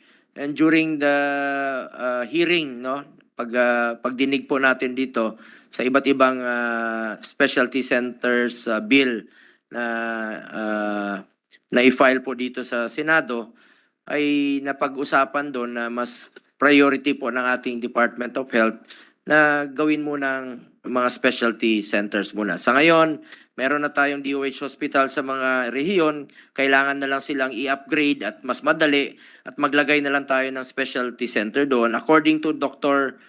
Balanag of the Lung Center of the Philippines, this model of implementation will not disturb operations of existing hospital, but will actually encourage expansion of their services through acquisition of newer and more specialized medical equipment and training of personnel in more specialized fields. Ibig sabihin po sir, nandiyan na po, may mga kagamitan, nandiyan na po yung mga doktor na ready na pong ma-utilize po natin. And another concern po dito that must be considered in building totally new hospitals is the availability of healthcare workers. And not only that, but the availability of specialized personnel. Alam naman po natin kung gaano po kahirap dahil may shortage po tayo sa health personnel sa ngayon. Kaya ayaw naman po natin na magtatayo tayo ng mga bagong hospital. Wala naman pong magtatao doon sa mga hospital na itatayo natin. Ito po, yun yung nakita nilang mas mabilis at possible kaagad na pwedeng mapunduhan, pwedeng maitayo. Ito pong mga specialty centers, ilalagay po ito sa mga DOH hospitals kaya may personnel na doon. Kailangan na lang ng sapat na training at equipment at maaring magdagdag na lang ng personnel. Pero hindi ganun karami ang kailangan sa kung magtatayo pa tayo ng panibagong stand-alone na hospital. Thank you for that input, Mr. President. So, mukhang gano'n na nga kasi the measure retains this concept of a national specialty center. So, gano'n na nga yung approach natin. So, there will be one parang premier hospital for that particular disease or illness, and most likely that is the one already existing and located here in Metro Manila, and then we will have these specialty centers. Ang tanong ko lang kasi, Mr. President, ang approach natin ay per disease and then regional. So let's assume there are 18 regions, and then per disease, do we really expect to have 18 heart specialty centers, one per region? And then kung hindi ganun yung ating plano, basta magkaroon lang ng one specialty center, isang heart sa isang region, isa naman lung sa isang region, isa kidney sa isang region, will not the patients with heart problems in the region without a specialty heart center now ask, bakit wala namang heart specialty center dito sa region namin?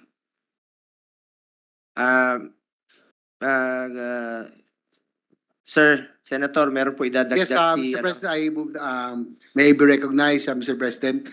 If I may just add, being the principal sponsor of the Universal Healthcare Act, and I'd like to thank also our chairman of the Committee on Health for really pushing and continuing this specialty center, because the reason why the DOH identified only certain health facilities to put the specialty centers because it's too expensive to put up.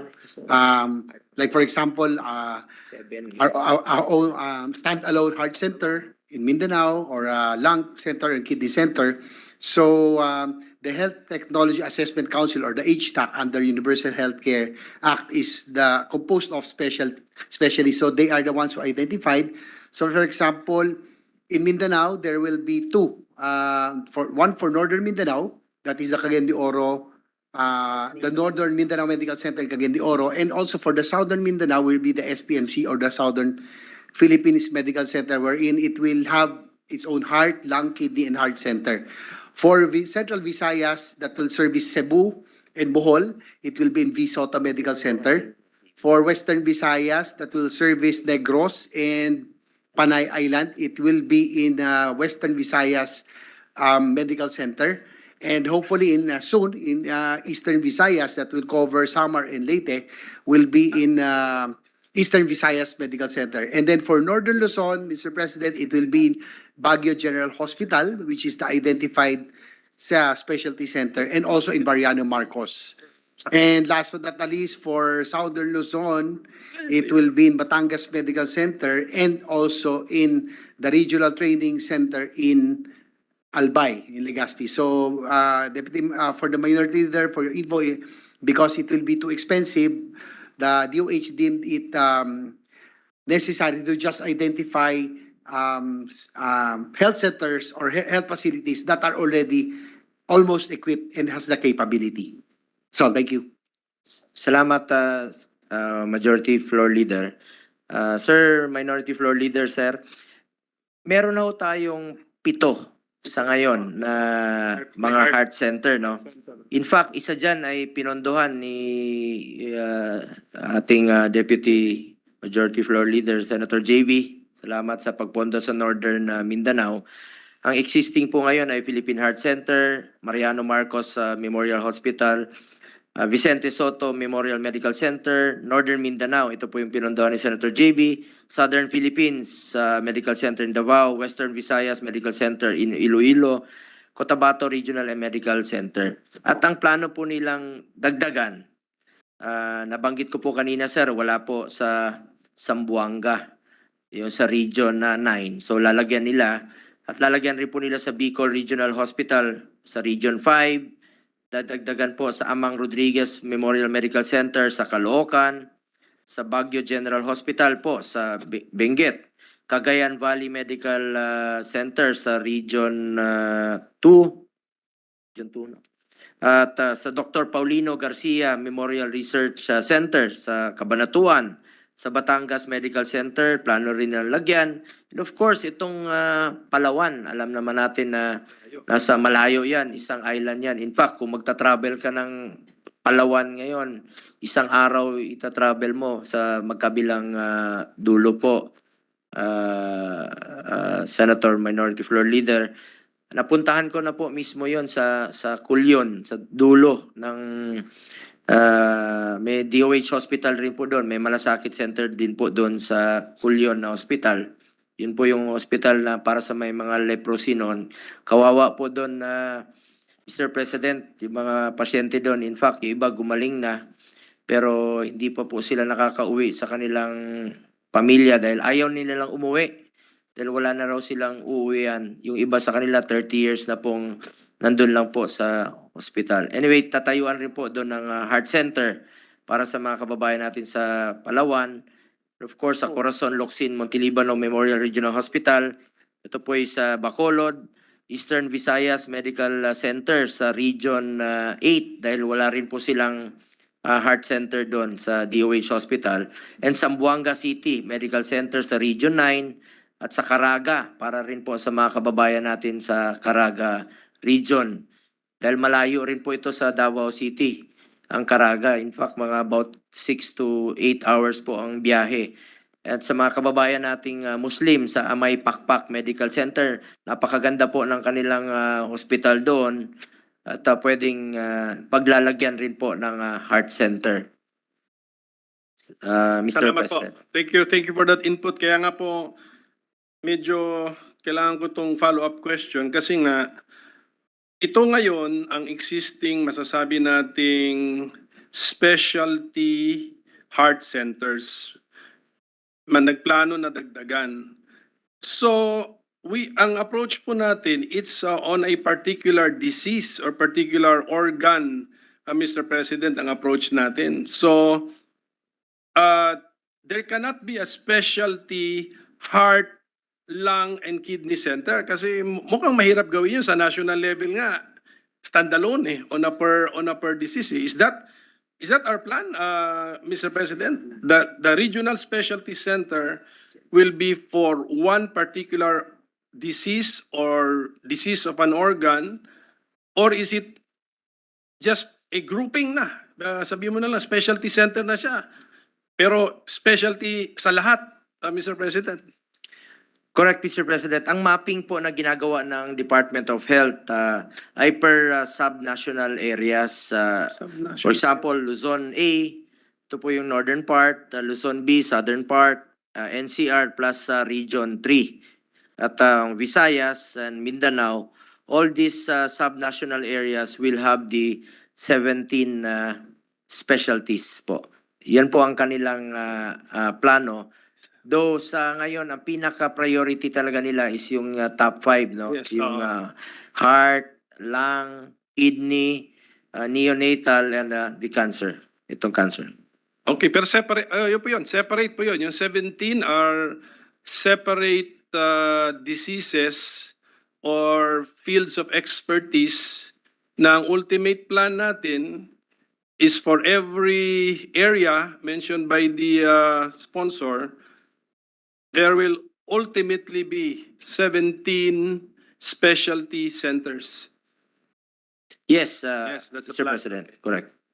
Sige po, I don't know, if we do the mathematics there, baka mas mahal pa yan compared sa standalone hospitals. Although, I will concede na standalone hospitals ito, kukonti lang. I mean, heart, lungs, kidney, orthopedic, and then on the group approach naman would be geriatric and children's concerns, Mr. President. So, 6 or 7 standalone hospitals versus 17 specialty centers on a sub-area approach, Mr. President. But I think we need to do some computation there kung ano yung mas practical na approach, Mr. President.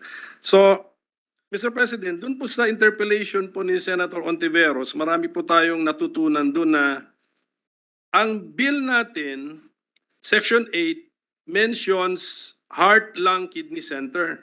Pero sa interpellation, ang dami pa palang mga, ano tawag doon, specialties or diseases. Nabanggit ang brain and spine, nabanggit ang geriatric medicine, children's concern, tapos neonatal, nabanggit po na ating sponsor.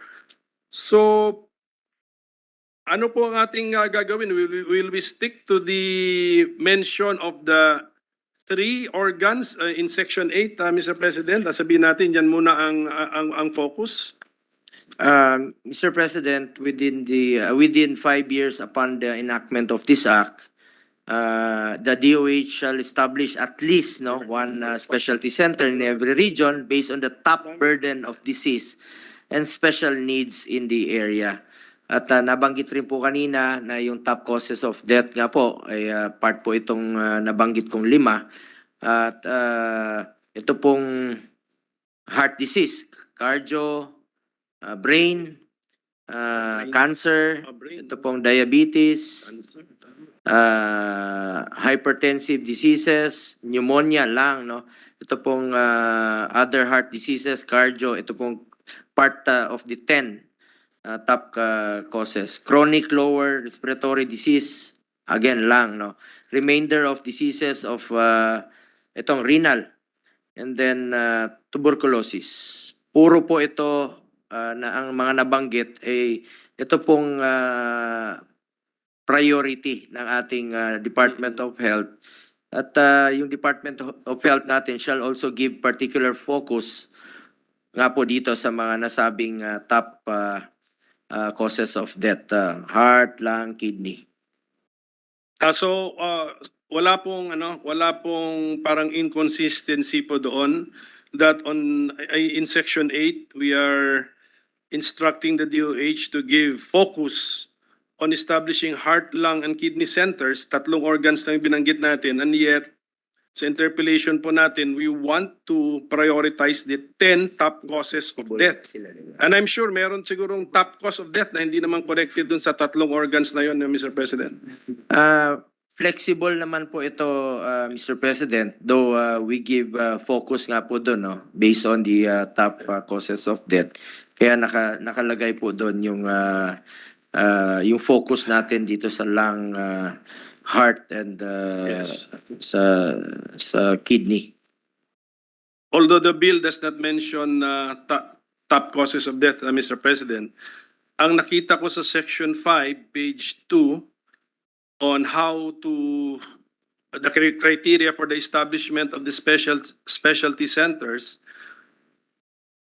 they will look at evidence of the health needs and demands, including disease burdens in the catchment population of the DOH hospital in consultation with concerned stakeholders. So ito po ba ay isi-survey o isi-survey ba to sa general population o titignan yung hospital reports? Paano po i-operationalize tong Section 5 paragraph A po on parang it's the test, it's the question, it's a standard on where to put up on what to put up, what specialty center to put up, Mr. President? Ang mga criteria po ng establishment of specialty centers, ibig sabihin kailangan ding i-consider kung ano po ang sakit ng mga tao doon, evidence of the health needs and demands, including disease burdens in the catchment population of the DOH hospital in consultation with concerned stakeholders. Next, kailangan din po i-consider kung gaano kalayo yung o kalapit po yung hospital at dapat po accessible po ito. Ito pong service capability of the hospital or itong geographic or physical access. And next, kailangan din po i-consider po ang ano po ang role ng specialty center sa healthcare provider networks kung end referral ba ang hospital, appropriate level of specialized healthcare provider role in the including the roles of the DOH as referral for healthcare provider networks. At dapat pong i-considera rin po itong available na specialista at healthcare workers. At dapat rin pong i-consider ang financial operation ng DOH Hospital at ang accreditation po nito sa PhilHealth. Yes, after we determine the where it should be put up, the question is, what do we put up? What kind of a specialty center do we put in that particular location which we have determined to be the best possible location? So, yan po ang problema ko, sir, because we might say na heart would be the number one in the survey, but then a close second is, let us say, kidney problems, Mr. President. So, what do we put up? Mr. President, meron pong annual hospital statistical report na sinasubmit po ang Department of Health, no? Doon po makikita ang top causes ng mortality or morbidity ng catchment population. Bukod dito, meron ding statistical report ang primary care facilities, Mr. President. So, yes, Mr. President. So, is the plan to just delegate it to the DOH? Sila na po ang magde-decide? That is the plan in the bill? Yes, Mr. President. And then- Ang Department of Health po. So, ang buong bansa na divide na into areas, determine nila saan ang best location ng specialty center, sila rin mag-determine what kind of a specialty center, basta it will be among the around 17 diseases, Mr. President? Correct. 17 fields of specialization? Correct, Mr. President. At doon po ilalagay sa kanilang targeted na 53 DOH hospitals na meron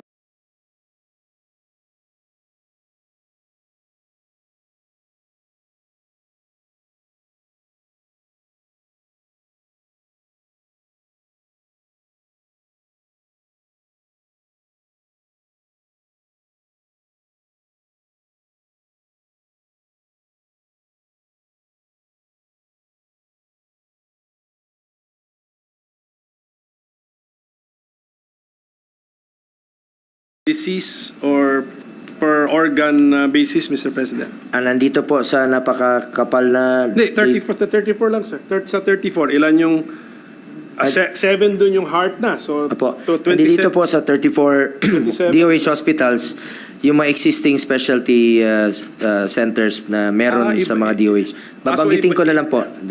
So, ang ibig niyo sabihin, sir, there are 34 DOH hospitals and some of them have more than one specialty center? Correct, Mr. President. Meron po nga 7. Pito. Meron na existing na DOH hospital. Meron ng 16? Okay. In fact, yung SPMC, 16 na ba? Yes, sir. Kompleto na, operating? Hindi pa. Sige po. Hindi pa. Not all are functional. So, Yes po. So there are 34, so it's more than 34 specialty centers kasi meron pa lang more than one, no? So bakit po nangyari ito na parang yung isa may 7 na siyang specialty centers and yet ang 34, ang target natin 53, masyado yatang nag-lag behind yung 19 na zero specialty centers pa sila, and we allow one DOH hospital to already have 7 specialty centers. Why did this happen, Mr. President? Siyempre po, Mr. President, depende po sa kanilang budget ng hospital, yung kanilang lugar, no? Yung space, facilities, the infrastructure, kung meron pa bang room for improvement, no? Halimbawa, yung SPMC sa Davao, napakarami na po nilang mga specialty center. Dahil unang-una, sila po yung nauna na pondohan, tulad nung sa Northern Mindanao, meron na silang heart center, nauna sila kaysa sa Zamboanga. Dahil nauna silang na pondohan at may kakayahan po sila, may space at may pasilidad po. So yung 19 po na target na hindi pa talaga nabibigyan ng kahit isang specialty center, ano pong ginagawa natin ngayong paghahanda para maging handa na sila for their very first specialty center? Kasi otherwise, magkakaroon na ng 8th or hanggang 10th specialty center yung isang DOH hospital, samantalang yung iba 0 pa rin. Yun pong, according to the DOH, yun pong mga 19 na mga DOH hospitals, kailangan pa rin po silang i-upgrade po, Mr. President, to level 3 na hospital, no? At babanggitin ko na lang po sa inyo kung ano po itong 34 na mga existing na mga DOH hospitals na meron na hong mga functional na mga specialty centers. First, Philippine Heart Center, ito po yung sa cardiovascular care, specialty nila. Jose Reyes Memorial Medical Center, itong geriatric care. Ang National Center for Mental Health, mental health po ang kanilang specialty. Lung Center of the Philippines, lung care. National Kidney and Transplant Institute, renal care and transplant. Philippine Orthopedic Center, ito po yung orthopedic care, physical rehabilitation medicine. Philippine Children's Medical Center, neonatal care. Ito pong RITM or Research Institute for Tropical Medicine.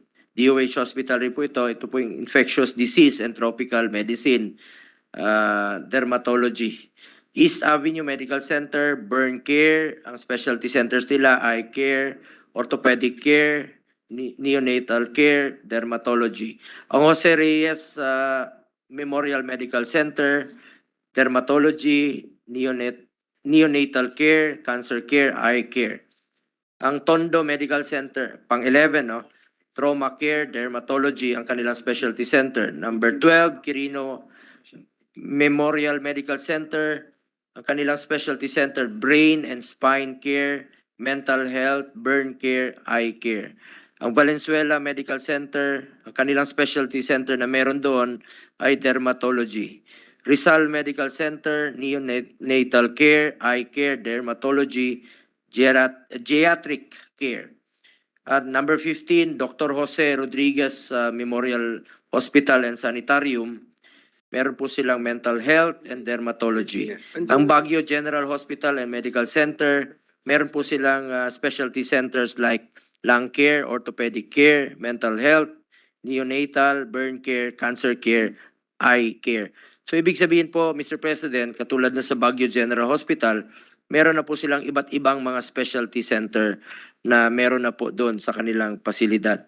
At itong number 17, Mariano Marcos Memorial Hospital and Medical Center, meron po silang cardiovascular, heart, lung care, orthopedic care, neonatal, infectious disease and tropical medicine, tulad ng RITM, eye care. Ang Ilocos Training and Regional Medical Center, meron silang trauma care and eye care po ang kanilang specialty center. Ang Region 1 naman, Medical Center, meron silang mental health and dermatology ang kanilang specialty center. Cagayan Valley Medical Center, meron po silang mental health and cancer care. Southern Isabela Medical Center, meron po silang burn care and dermatology. Dr. Paulino Garcia Memorial Research and Medical Care, Meron po silang burn care, trauma care, eye care. Jose Lingad Memorial General Hospital, ito po yung sa Pampanga. Orthopedic care, infectious disease and tropical medicine, eye care. Sa Mariveles Mental Wellness and General Hospital, ito po yung sa Bataan. Meron silang mental health. Sa Batangas Medical Center, meron silang mental health, neonatal, geriatric care. Sa Bicol naman po, Medical Center sa Region 5, meron silang orthopedic care, mental health, neonatal care, trauma care. Western Visayas Medical Center in Iloilo, meron silang cardiovascular care, lung care, mental health, neonatal care. Sa Vicente Soto Memorial Medical Center, ito po yung sa Cebu, meron silang cardiovascular care, neonatal care, trauma care po ang kanilang mga specialty center. Number 29, Eastern Visayas in Tacloban, meron po silang cardiovascular care, physical rehabilitation medicine, mental health, neonatal care. Sa number 30, ito po yung Zamboanga City Medical Center in Zamboanga, meron po silang mental health, cancer care, infectious disease and tropical medicine. Kaya lang po, Mr. President, wala po silang heart. Nabanggit ko kanina, wala rin po silang para sa lung at sa kidney. Yun po ang planong paglalagyan doon para hindi na sila kailangan bumiyahe pa sa ibang rehiyon or even sa Metro Manila para magpagamot sa puso. Ito namang Northern Mindanao Medical Center, ito po yung pang 31st, no? Meron na po silang cardiovascular care, lung care, orthopedic care, neonatal, infectious disease and tropical medicine. Number 32, Southern Philippines Medical Center. Marami po silang specialty center doon sa Davao. Cardiovascular care, lung care, neonatal care, trauma care, toxicology. Meron sila cancer care, eye care, dermatology. At ito pong number 33, itong Davao Regional Medical Center. Ito po yung sa Davao del Norte. Meron po silang orthopedic care. At sa Cotabato naman, sa Regional and Medical Center sa Cotabato City, meron po silang trauma care. At ito yung isa sa mga planong paglalagyan po ng mga cardiovascular po or para sa heart. Thank you for that, Mr. President. So yung 19 na target natin na DOH hospitals na bibigyan din ng specialty centers, hinahanda pa natin. At ang problem is gagawin maging level 3 hospitals po muna sila. Ganun Correct, po ba yan?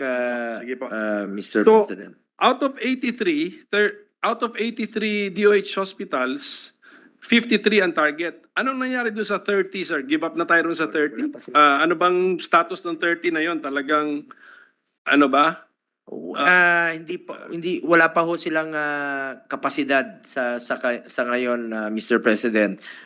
But it's part eventually it will be part of the DOH plan na magkakaroon rin po provided that papasa na po sila sa criteria na pwede pong paglalagyan nitong mga specialty. Mas malayo pa po sila kasi may 19 pa na malayo pa, lalo pa itong 30 po. Correct, Mr. President. So that we can picture it, sir, can we have one example dun sa 19 and then one example of the DOH hospital dun sa 30 na hindi na muna natin tina-target? What is one name of DOH hospital which is part of the 19 na sooner or later baka magkaroon na ng specialty center, at ano yung isa naman example ng DOH hospital na nasa 30 pa siya, listahan na hindi muna sila kinoconsider sa ngayon? Para makita na bigyan sa ang situation. Sandali lang po, Mr. President. Kinukuha ko lang yung data sa DOH.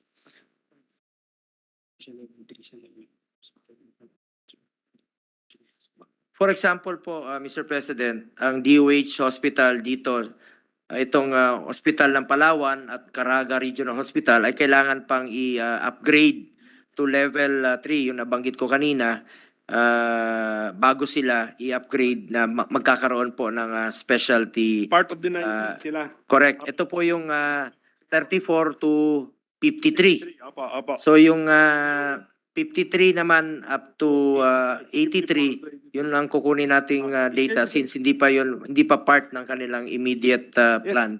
Para makabanggit lang po tayo ng 1 or 2 names para lang po ma-picture natin yung mga Kasi makikita natin yung mga physical premises Anong itsura nitong mga to para makikita po natin. Ito pong Kulyon Sanitarium and General Hospital. Ito po yung sinabi ko, nasa dulo po ng Palawan, no, sa pinakamataas. Part po ito ng 54 to 83 Okay.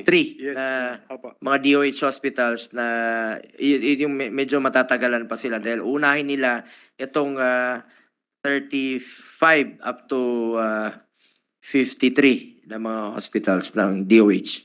Thank you for that, Mr. President. Malaking tulong po yun for us to picture the effect and the plan, the overall plan. Can the sponsor help me understand on page 2, section 3, paragraph C, yun nasa line 2 po, yung meaning ng National Specialty Center, it refers to a level 3 specialty or general hospital with the highest level of expertise in clinical services, teaching, training, research, and is the country's end referral facility for a given medical specialty as designated by the DOH. It contains the concepts of specialty, a specialty hospital and general hospital. So, what yung heart center is an example of a level 3 special hospital, Mr. President? Mr. President, national specialty centers are level 3 specialty or general hospital with the highest level of expertise in a particular medical specialty as designated by the Department of Health. Example po nito, ito pong Philippine Heart Center, Lung Center of the Philippines, National Kidney and Training Institute, ito pong NKTI, ito pong PCMC. Opo. Specialty po yon. Pero meron kasing phrase or general hospital. So there is a level 3 general hospital which is a national specialty center. Is the PGH an example of this? Pero alam ko kasi hindi siya DOH SPMC po, Southern Philippines Medical Center. General hospital po siya. So yun po yun, okay. Yes, so the SPMC is a national specialty center, but for a designated medical specialty, the DOH must identify which is the medical specialty of the SPMC. Kasi from the name, hindi natin malalaman kung ano Mr. President. Tama ba yun? Tama po ba yun? Ganun po ba ang approach natin, Mr. President? National Specialty Center. Or kasi siya naman na magpo-provide ng ano? Yes, Mr. President. Halimbawa po itong East Avenue, specialty center siya, but general hospital siya at the same time, National Specialty Hospital po, ang East Avenue Medical Center. Kaya ako po natanong yan kasi Section 6 naman of the bill gives the responsibilities of the National Specialty Centers. And yet ang approach sa Section 6, we are naming the specialty centers, but these are clearly specialized hospitals, not the general hospital. So if we include the general hospital sa definition ng National Specialty Center, hindi po nagkaroon tinatawag ko na loop. Kasi si SPMC ay merong regional specialty center. Bibigyan ngayon, magpo-provide si National Specialty Center ng mga experienced people to train their people there. And yet it is a National Specialty Center, Mr. President.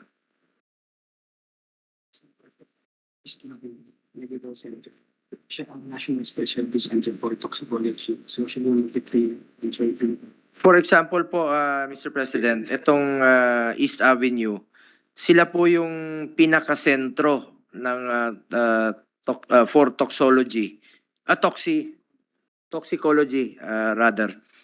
Sila po yung mag-training po sa mga planong paglalagyan pa po nitong mga specialty centers across the country po. Mr. President. And the Heart Center, sila rin po ang tutulong Yes, sa yes. pag-establish. Yes, klaro po yun. The Heart Center tutulong sa mga specialty centers that we have established in the DOH hospital. Yun lang, I have a problem with the definition ng National Specialty Center. If we will include a hospital with a specialty center. For example po, PCMC, Yes. Mr. President, diba? Neonatal po ang kanilang specialty at pwede rin silang paglagyan ng iba pang mga specialty Specialty centers. Then pwede rin po sila ang maging source ng mga trainers for the other specialty centers on neonatal care. Ganun For po ba yun? neonatal po. Yes, okay. So, okay. With that clarification, Mr. President, I think I understand now the definition. So, Mr. President, ito, malapit na po ito, patapos na rin po. The Section 9 mentions the Philippine Health Facility Development Plan, and then the establishment of specialty centers is just parang one of the components of the plan. May I know what are the other matters included in this Philippine Health Facility Development Plan, Mr. President? Tsaka magkano po ba ang budget nito, itong plan na ito? Yung part po ng Philippine Development Plan, Philippine Health Facility Yes. Development Plan, kasama na po dito yung primary healthcare. Yung nabanggit ko po kanina, part po ng HPEP, itong mga super health center, Mr. President. Ito pong super health center, let me repeat lang po, it's a medium type of polyclinic. Mas maliit po siya sa hospital, mas malaki sa rural health unit. Ang services po na i-offer dito ay halimbawa, ito pong birthing, panganganak, dental, laboratory, at pwede rin po itong pagpapabakuna, Mr. President, not only against kontra COVID, pati na rin po sa measles at tetanus dahil babanggitin ko na rin po, napakababa po ng ating vaccination rate ngayon. Mainganyo po natin dito sa mga super health center dahil hindi na sila kailangan pumunta sa mga district hospital para magpabakuna. At yung panganganak po, pwede na rin manganak dito at nakaka-decongest po ito sa mga hospitals dahil hindi na sila kailangan pumunta sa mga malalaking hospital. Pwede po dito sa mga super health center. Part po ito nung nabanggit ko kanina. Ang objective po ng plan is closing the gap for primary care facilities, general hospitals, special facilities such as laboratories, blood centers, bukod sa specialty centers, lahat po ng health facilities included po dito sa plan. Okay. So, yes, Mr. President. So we have a PHFDP, which will now include in its plan as well as budget the specialty centers, the super health centers, the DOH run hospitals, kasama po dyan? Opo. Yes, kasama po dyan. Kasama Kasama po. po. So, and then, since we have a super health center, do we have an ordinary health center also? As part of the... Mga barangay health station. Kasama po ba dyan sa plan? At saka sa budget? Kasama po, kasama. Kasama. So, it's all about health facilities pala. So, if the sponsor remembers the total budget for this plan, Mr. President, may we know for the 2023? Saan yung kanina? Ito ba yung 70 billion? Sorry. Kunin ko lang po yung data sa DOH, Mr. President. Yung kanina. Para dun sa buong plan, sir, 148 pages. 148 billion. From For the... Sulat mo number. 148 Plan to. Filipino. Para po sa Philippine Health Facility Development Plan, PHFDP, for year 2023 up to 2028, 148 billion po, no? At for 2029 up to 2040, So ano pa ay ito? 278 billion po ang total investment requirement po ng Philippine Health Facility Development Plan. Thank you for that, Mr. President. So 148 billion, multi-year, it's a multi-year plan, around 5 years. So thank you, Mr. President. Medyo naklaro, medyo Ballpen. pa-amend na lang tayo. So, I'd like to thank the sponsor, Mr. President, for his patience. At least, naklaro na, marami naman naklaro po sa isip ko. The approach has been made clear because of the explanation of our sponsor, Mr. President. So, thank you, sir, for the patience, Mr. Sponsor, and the hard work. Maraming salamat po. Maraming salamat po, Mr. President, our minority leader. Meron na po akong babanggitin. While the government has consistently strived to improve medical access, the reality remains that access to hospitals providing specialized healthcare services is still limited. Almost all specialty hospitals are located in Metro Manila. We have here the Philippine Heart Center, Lung Center of the Philippines, National Kidney and Transplant Institute, and the Philippine Children's Medical Center, among others. Karamihan po sa ating mga kababayan ay may malubhang sakit mula sa iba't ibang lugar sa bansa, ay gustong magpagamot po sa mga specialty centers dito sa Maynila. Marami sa kanila ang namamasahe, pupunta po ng Maynila, dagdag pa sa isipin nila ang transportasyon, problema po sa kanila kung saan sila titira, at nandyan din po ang mataas na presyo ng bilihin kumpara po sa kanilang mga probinsya. Lahat ng ito ay dagdag na pasanin po ng ating mga kababayan, lalong-lalo na po yung mga kababayan nating mahirap po. Sumasakit po ang dibdib kong makarinig na mga kababayan nating kahit na sumasakit na po ang dibdib nila, ayaw na pong magpa-check up, ayaw na pong pumunta ng ospital dahil po sa takot sa babayaran sa ospital. Tulungan po natin yung mga kababayan nating mahirap, yung mga helpless, yung mga hopeless, na wala pong matakbuhan kung hindi po ang mga government hospitals. We need to make these specialized medical services available to our people in the provinces. We must unburden our people of unnecessary long travels and additional expenses just to get these services. Hindi po dapat mahirapan ng ating mga kababayan na maka-access po sa serbisyo ng gobyerno, lalo na po sa pagdating po sa usaping kalusugan po. Tayo po dapat ang maglapit po ng serbisyo ng gobyerno sa mga tao. Yan naman po ang goal ng universal healthcare, na ilapit po natin ang serbisyo medical sa ating mga kababayan. At babanggitin ko na lang po, kaya po yung mga malasakit center, yan po ay pwedeng lapitan ng mga poor and indigent patients na nangangailangan po ng tulong, na maka-access po kagad sila sa mga medical services o tulong po mula sa 4 na ahensya ng gobyerno. Maraming salamat po, at ilapit po natin ang serbisyo medical sa ating mga kababayan, lalong-lalo na po yung mga mahirap. Thank you, Mr. President. Majority Leader. Thank you, Senator Bongo. Likewise, thank you to our Deputy Minority Leader and Minority Leader. We, Mr. President, here in the Senate, we only show that we often cross party lines, no, for the betterment of the people, for what's going to be good for the Filipino people. At this point, Mr. President, there being no other members who wish to interpellate, I move that we close the period of interpellation. Is there any objection? Hearing none, period of interpellation is hereby closed.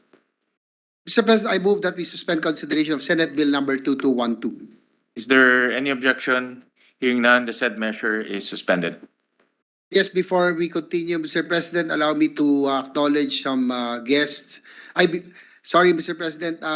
Likewise, with the conformity of our Senate President, the author of the measure of 2212, Senator Cynthia Villar would like to be made author of Senate Bill number 2212. I so manifest, Mr. President. Anyway, before we continue, Mr. President, I'd like to acknowledge guests from the gallery, Chairman Ronald Cardema, and the commissioners of the National Youth Commission, likewise Chairman Marjani Makasalong and commissioners of the Bangsamoro Youth Commission. Mr. President. We welcome the presence of Chairman Ronald Cardema and the commissioners of the National Youth Commission. Chairman Ronald is known for his staunch advocacy to bring back ROTC to our country. So welcome, Chairman Ronald Cardema. We also welcome Chairman Marjorie Makasalong and the commissioners of the Bangsamoro Youth Commission. Welcome to your Senate. Mr. President, I move that we resume consideration of House Bill number 7185 under Committee Report number 65. This is the bill granting Philippine citizenship to Kyle Douglas, General. I so move, Mr. President. Is there any objection? Hearing none, motion is carried.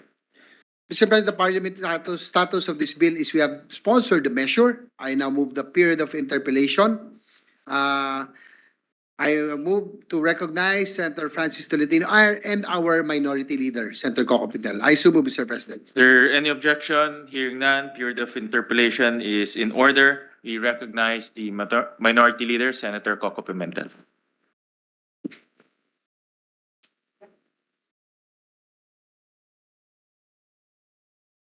Thank you, Mr. President. With the permission of our idol, very hardworking and the only doctor in the Senate, Mr. President. Triple masters, Mr. Yeah. President. And masters in law. Yes, masters in everything, Mr. President.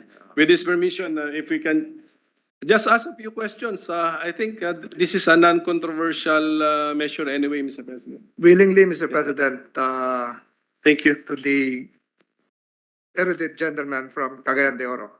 Thank you, sir, for your kind words. Just a legal question, Mr. President, to start. There is a gap between the taking of the oath of allegiance as well as the registration. Di ba? Di po ba?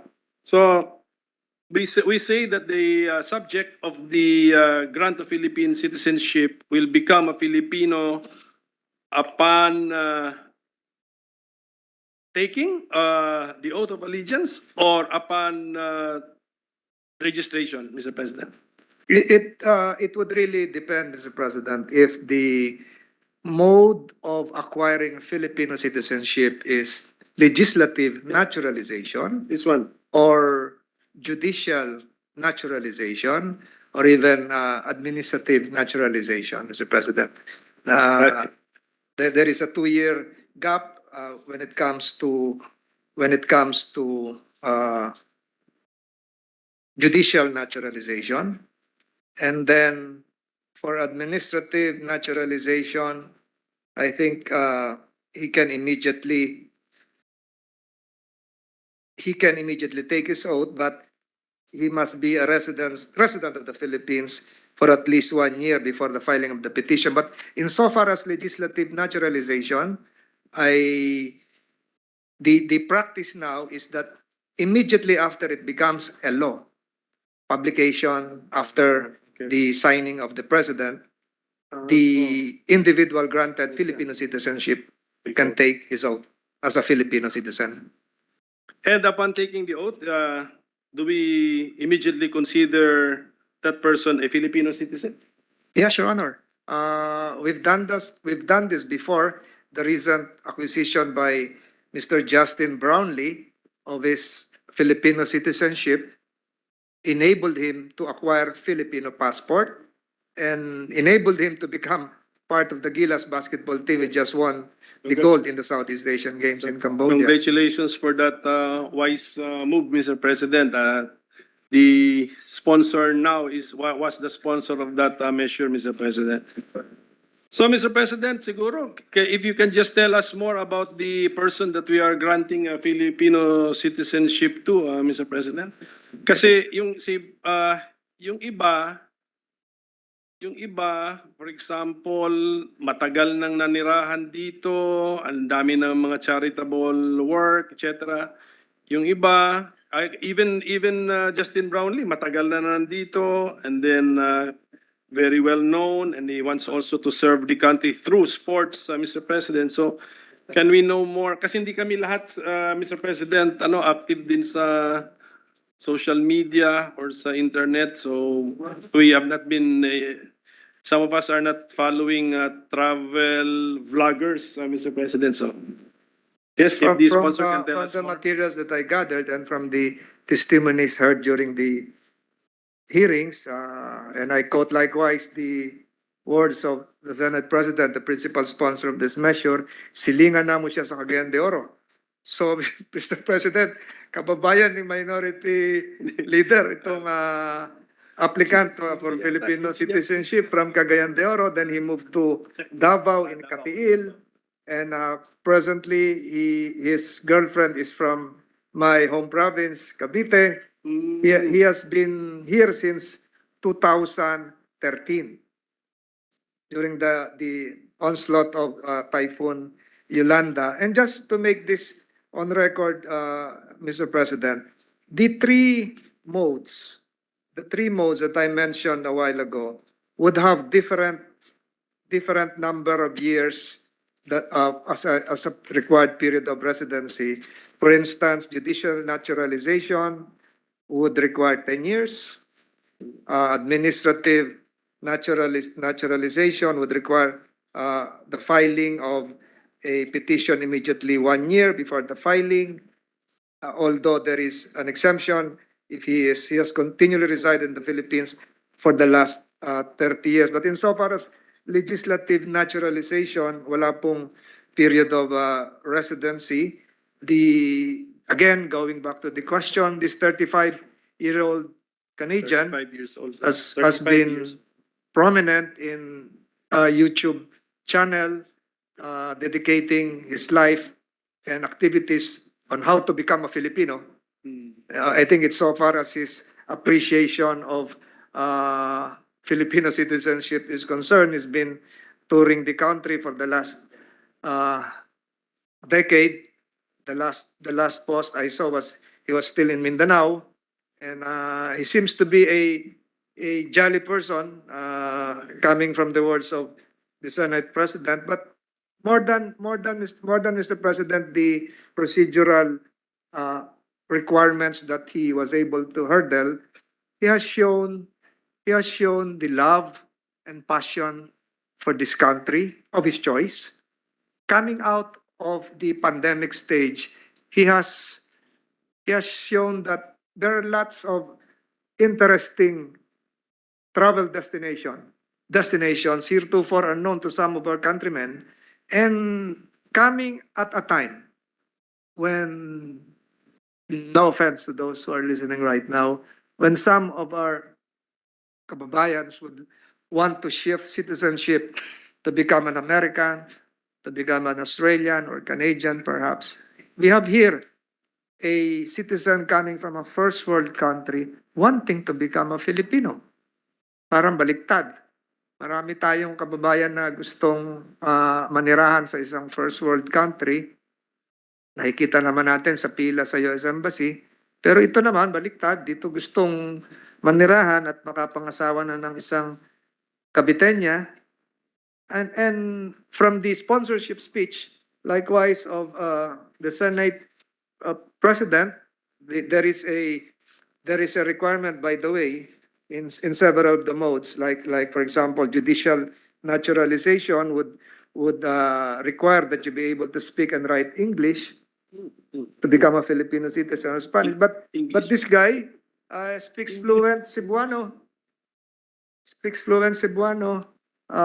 Magaling po magbisaya, fluent, and marunong din magsulat ng sa dialect na nabanggit ko. So I think, Mr. President, major characteristic of this fellow is that he would want to be a Filipino and die as a Filipino.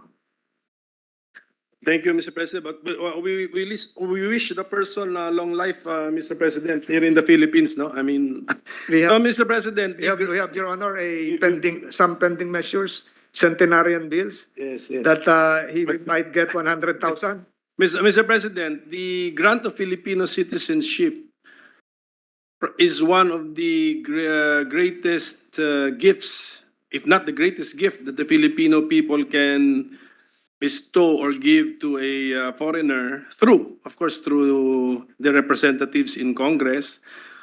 So for as long for this representation, for as long as the person has contributed to the betterment of Philippine society and does not possess some disqualifying characteristics or features, then I think it's really up to the Congress, our discretion, if we would give this greatest gift to an individual, Mr. President. So, our Committee on Justice has conducted the hearings, found out about the background of this person, his contributions to Philippine society. Congress at the House of Representatives has endorsed the bill to us. So at their level, they found nothing objectionable. And in the Senate, it's the Senate President himself sponsoring. And of course, our idol, the chairman of the Committee on Justice, who is very thorough with his work, Mr. President. Wala pong makakalusot dyan na unexpected or overlooked, Mr. President. So this representation will accept the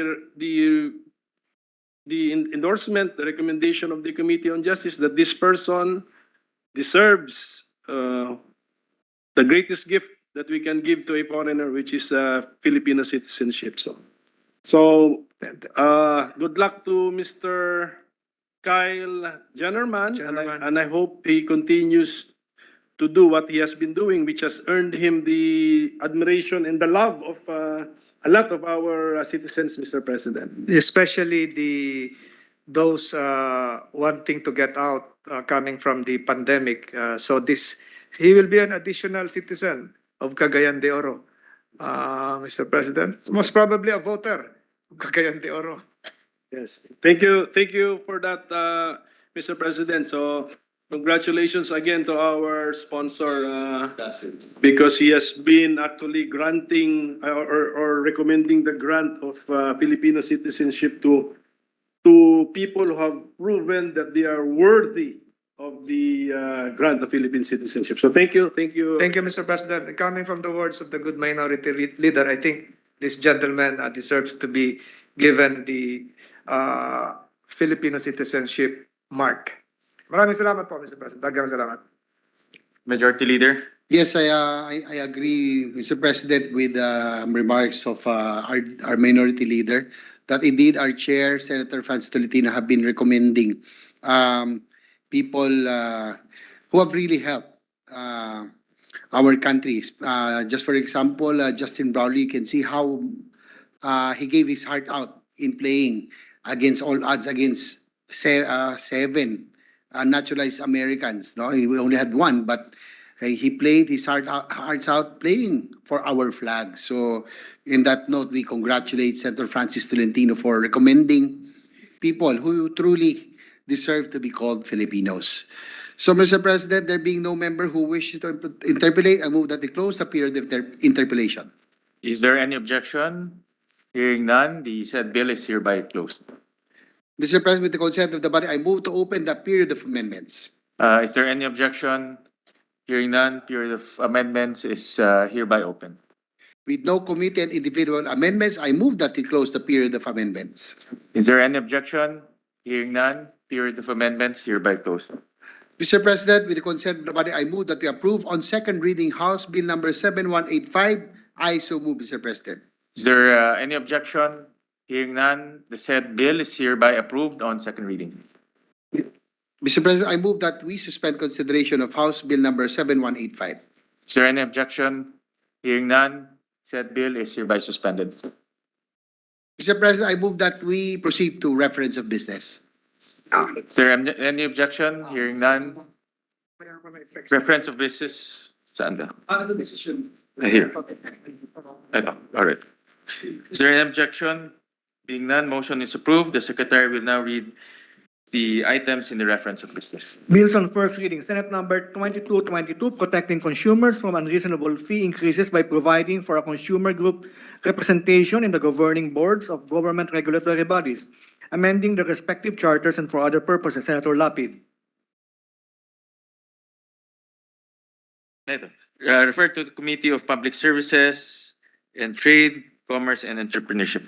2223, expanding the grant of 20% discount and exemption from the VAT to senior citizens to include medicines, supplements, vitamins, herbal products, and formulated milk, medically duly prescribed or recommended by physicians. Senator Lapid. Referred to the Committees on Social Justice, Welfare and Rural Development, and Ways and Means. Resolutions. Proposed Senate Resolution 625, commending and congratulating the Philippine delegation who have completed and won medals in the 32nd edition of the Southeast Asian Games, placing the country as the 5th overall champion. Senator Go. Referred to the Committee on Rules. 626, directing the appropriate Senate committee to conduct an inquiry on the proliferation of unauthorized online lending applications and abusive lending corporations with the end in view of strengthening measures that protect the consumer's right to privacy, security, and property. Senator Gatchalian. Referred to the Committee on Banks, Financial Institutions, and Currencies. 627, directing the appropriate Senate committee to conduct an inquiry on the recent fire incident at the Manila Central Post Office with the aim of revisiting and strengthening policies for the preservation and protection of cultural properties against fire and other hazards. Senator Padilla. Referred to the Committees on Culture and the Arts, and Public Order and Dangerous Drugs. 628, directing the appropriate Senate committee to conduct an inquiry into the efforts of the national government to promote the development and use of a basket of currencies for international trade. Senator Marcos. Sir, referred to the Committees on Banks, Financial Institutions, and Currencies. 629, requesting the Senate Committee on Energy to conduct an inquiry in aid of legislation on the state of calamity status of Samal Island due to the power crisis with an end in view of finding short and long-term solutions to the deficiency of electricity supply in the island. Senator Tulfo. Referred to the Committee on Energy. 630, congratulating and commending the Brick Titans Philippines for winning the first Lego League World Championship Explore Division by Senator Lapid. Referred to the Committee on Rules. 631, commending the Masungi Geo Reserve Project for being conferred the Inspire Award during the 2022 United Nations Sustainable Development Goals Action Award held in Bonn, Germany. Senator Binay. Referred to the Committee on Rules. 632, commending and congratulating the Philippine national soft tennis team for their outstanding performance during the 32nd Southeast Asian Games. Senator Angara. Referred to the Committee on Rules. Committee Report 70 by the Ways and Means by the Committee on Ways and Means of Senate number 2224 with Senators Gatchalian and Villanueva as authors thereof. An act introducing administrative tax reforms and amending sections of the National Internal Revenue Code of 1997 as amended and for other purposes, recommending its approval in substitution of Senate numbers 1346, taking into consideration Senate number 2128 and House number 4125. Senator Gatchalian. To the calendar for ordinary business. Additional reference of business. Additional reference of business. Bills on first reading, Senate number 2225, establishing Pigbucan Point to Paron Point of Manito in Albay as a protected area under the category Protected Seascape, providing for its protection, conservation, proper management, and for other purposes. Senator Villar C. Referred to the Committees on Environment, Natural Resources, and Climate Change, Ways and Means, and Finance. 2226, declaring a parcel of land located in Palumpon, Matagob, and Villaba in Leyte, a protected area with a category protected landscape under the NIPAS Act to be referred to as the Palumpon Protected Landscape, providing for its management, appropriating funds therefore. Senator Villar C. Referred to the Committees on Environment, Natural Resources, and Climate Change, and Finance. 2227, strengthening Republic Act number 9237 by establishing the Wildlife Conservation and Rescue Center inside the Mount Apo Natural Park to preserve and protect the population of wildlife resources, providing funds therefore and for other purposes. Senator Villar C. Referred to the Committees on Environment, Natural Resources, and Climate Change, Ways and Means, and Finance. 2228, requiring all graduating senior high school and college students to plant 2 trees each as a civic duty for environment protection and preservation and appropriating funds therefore. Senator Villar C. Referred to the Committees on Basic Education, Higher Technical and Vocational Education, and Finance. 2229, establishing the Philippine Entrepreneurs Academy and appropriating funds therefore. Senator Villar C. Referred to the Committees on Higher technical and vocational education, trade, commerce, and entrepreneurship, ways and means, and finance. 2230, providing for the control and prevention of obesity and appropriating funds therefore, Senator Villar C. Refer to the Committees on Health and Demography, Local Government, and Finance. 2231, an act to prescribe nutrition labeling for food products and providing framework for its implementation and for other purposes, Senator Villar C. Refer to the Committees on Trade, Commerce, and Entrepreneurship, and Health and Demography. 2232, amending RA 11313, providing penalties for gender-based sexual harassment in the educational and training institutions and the workplace, Senator Villar C.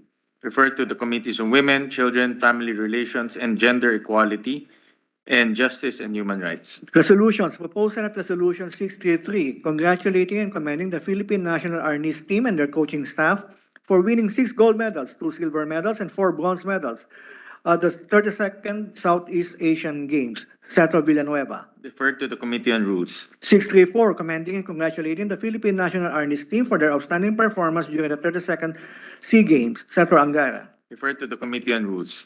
Committee Report 71 by the Committee on Public Works upon the recommendation of the Subcommittee on Public-Private Partnerships, jointly with the Committees on Economic Affairs, Ways and Means and Finance, on Senate Number 2233 with Senators Angara, Estrada, Marcos, Legarda, Zubiri, Villanueva, Ejercito, Gatchalian, and Revilla Jr. as authors, entitled An Act Strengthening Public-Private Partnerships, Appropriating Funds Therefore and for Other Purposes, recommending its approval in substitution of Senate Number 765, 1022, 1251, 1344, 1613, 1974, and 2068, taking into consideration House Number 6527, sponsor Senator Ejercito. To the calendar for ordinary business. Majority Leader. Yes, Mr. President, before we proceed, let us acknowledge guests of Senator Lauren Legarda, Dr. Eduardo Bagtang, President of Kalinga State University, Dr. John Cabansag, President of Apayao State College, Dr. Gregorio Turquesa, President of Abra State Institute of Science and Technology, Dr. Edgar Cue, President of Mountain Province State Polytechnic College, and Dr. Felipe Comila, President of Benguet State University. We welcome the guest of Senator Lauren Legarda. Welcome to the Senate. Mr. President, let us have I move for a minute suspension. Session suspended.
President, I move that we resume consideration of Senate Bill number 2020 under Committee Report number 15. This is the Maharlika Investment Fund Act of 2023. I so move, Mr. President. There be no objection to the motion. Motion is approved.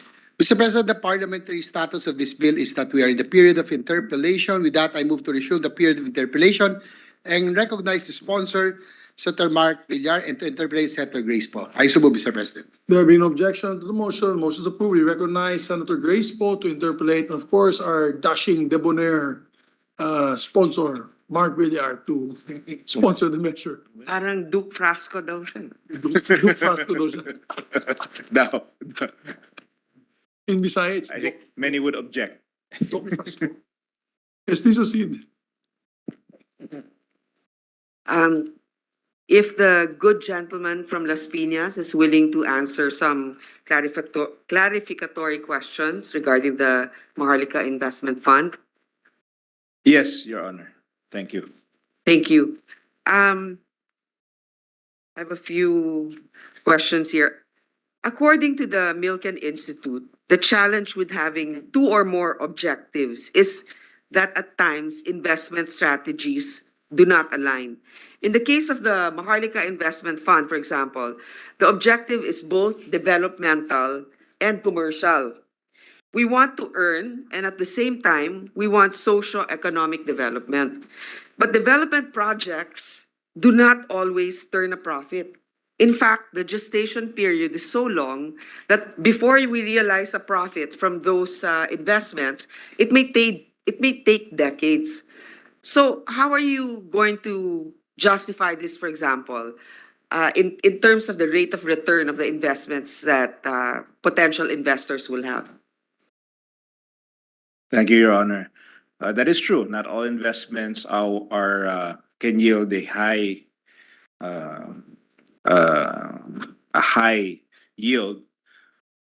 In fact, during our deliberations, it was brought up that, for instance, the NDC does invest in projects, but their primary objective is more developmental. So therefore, they are willing to accept a lesser yield in exchange for, of course, the social benefits of their projects. But Mr. Now, President, with that. No, I'm not, let me just, going towards to answer your question, excuse me, Your Honor, just to answer the question.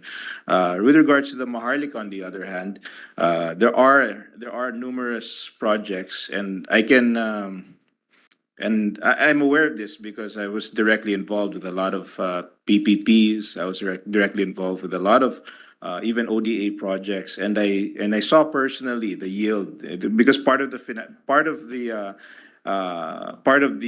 procedure for the approval of these projects was to conduct an FS, and part of the FS would always compute economic rate of return, and they'd always have other statistics, traffic count, so you could more or less estimate with some accuracy the kind of traffic and perhaps the kind of revenues that such a project could generate. So while they're not all projects of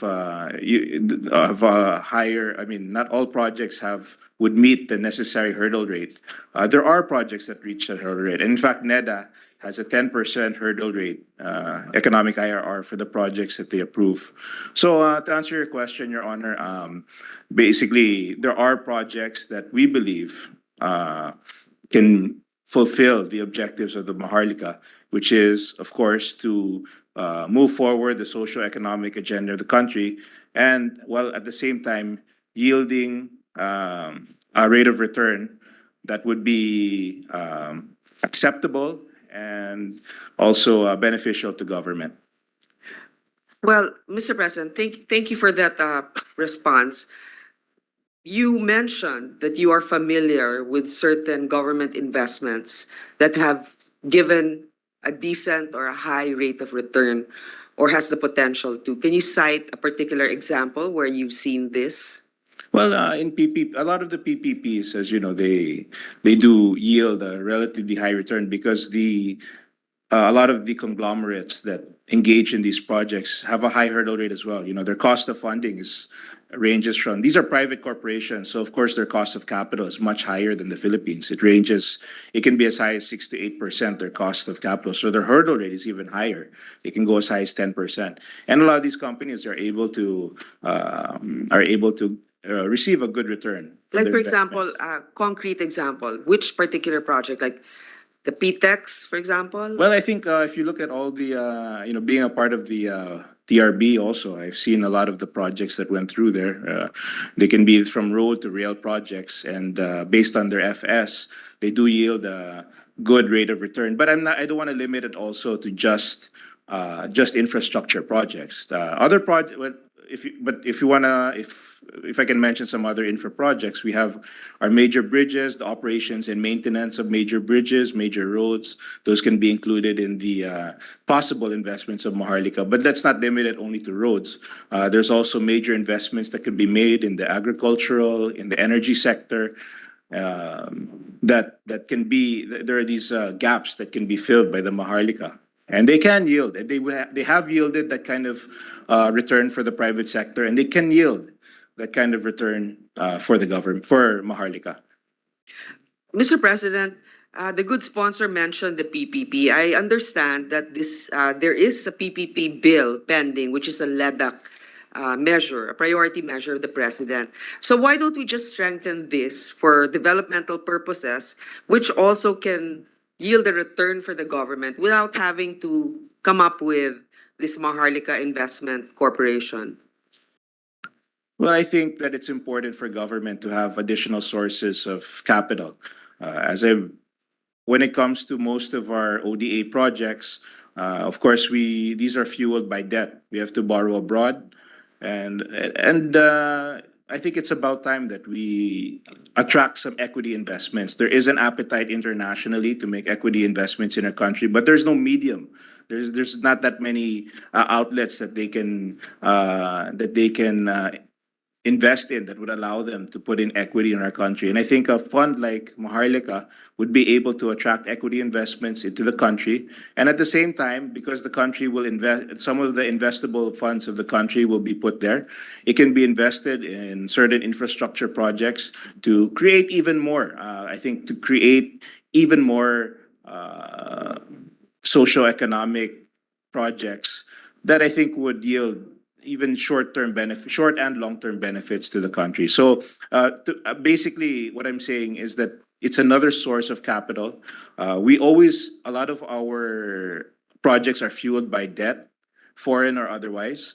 I believe it's time that we utilize equity, and especially given the conditions of the COVID-19 pandemic, where our fiscal position has been fiscal position is not as good as it was prior to the pandemic. It creates a situation where we need to attract investments. We need more sources of investment for our projects, and Maharlika can be a source for that. Well, thank you, Mr. President. One thing is, for example, PAGCOR shall only contribute for 5 years. Unlike BSP, will have to contribute until it's paid off the 50 billion contribution of the national government. I think this was already asked, but see, there's the issue of Singapore's Temasek, which has previously been raised, but not on the consequence of its investment on the cryptocurrency exchange FTX. Singapore's Deputy Prime Minister made it clear because of its disastrous investment, Temasek suffered reputational damage. Now apply this to the MIF, specifically to the founding GFIs such as LBP, Land Bank, and the DBP. Do we not expose them to reputational damage with the MIF? And in turn, will this not affect depositors' confidence in these banks? For example, the Maharlika Investment Fund is not doing well because there will be a time where it will yield well, there will be a time where there's a low point. But since the investors are actually our banks that are involved, wouldn't this affect the standing and the confidence of the confidence in our institutional banks? Well, to begin with, I think not I think the investable, their Maharlika contribution would constitute about approximately 3% of their investable funds. So to begin with, it's not a big chunk of the investable funds of this, and it wouldn't crowd. And speaking with Land Bank, they've already said that they've already exceeded their targets for lending to the farmers, etc. So in terms of the effect, we don't believe it will be that significant should the worst case scenario happen. But of course, we do have faith that investing in our local infrastructure and our local projects will yield a high return. We still believe that, and I've seen it personally, that these projects are very well thought of. As mentioned in the bill, these major projects will have to be vetted by the NEDA, and the NEDA has done a very good job. I've seen them grade our major infrastructure projects in terms of economic IRR, and that's the basis for where we utilize our funds. But again, we have limited funds, and we have, of course, we're constrained by the debt that we can assume. And in order for us to get a lot of these projects off the ground, we need to attract equity. And there has been interest in investing in this fund from abroad. And we believe that this will be a wise use of investments these banks need to diversify their investments. And to have a fund that is dedicated to our infrastructure projects will be a healthy diversification for the banks. Yes, Mr. President, currently our banks, for example, the DBP cannot on their own invest in this worthy flagship projects that can add to our development. They can't do it on their own Well, now. banks are very constrained on which investments they can do. In fact, most banks, their tendency is really to invest in T-bills. And that's a majority of their investments. They're required to invest in these safe investments, but they do have to So invest. Maharlika is something that they wouldn't have invested in There are different on their own. No, there are different levels of risk. Of course, any bank has a healthy diversification of investments. But of course, being a conservative investor, they will invest most of their funds in T-bills and other government securities. But they also, in order to beat inflation, in order to get a yield that would allow them to also be economically sound, they would need to invest in instruments that would yield them higher than just T-bill rate, because if they're not beating inflation, they're losing money.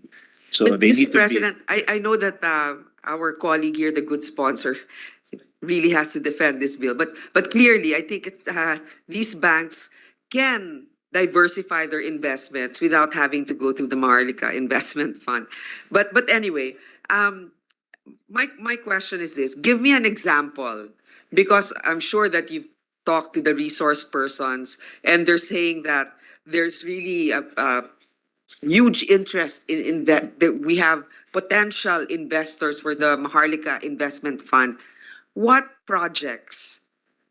concrete projects are you thinking of investing in once we have this Maharlika Investment Fund?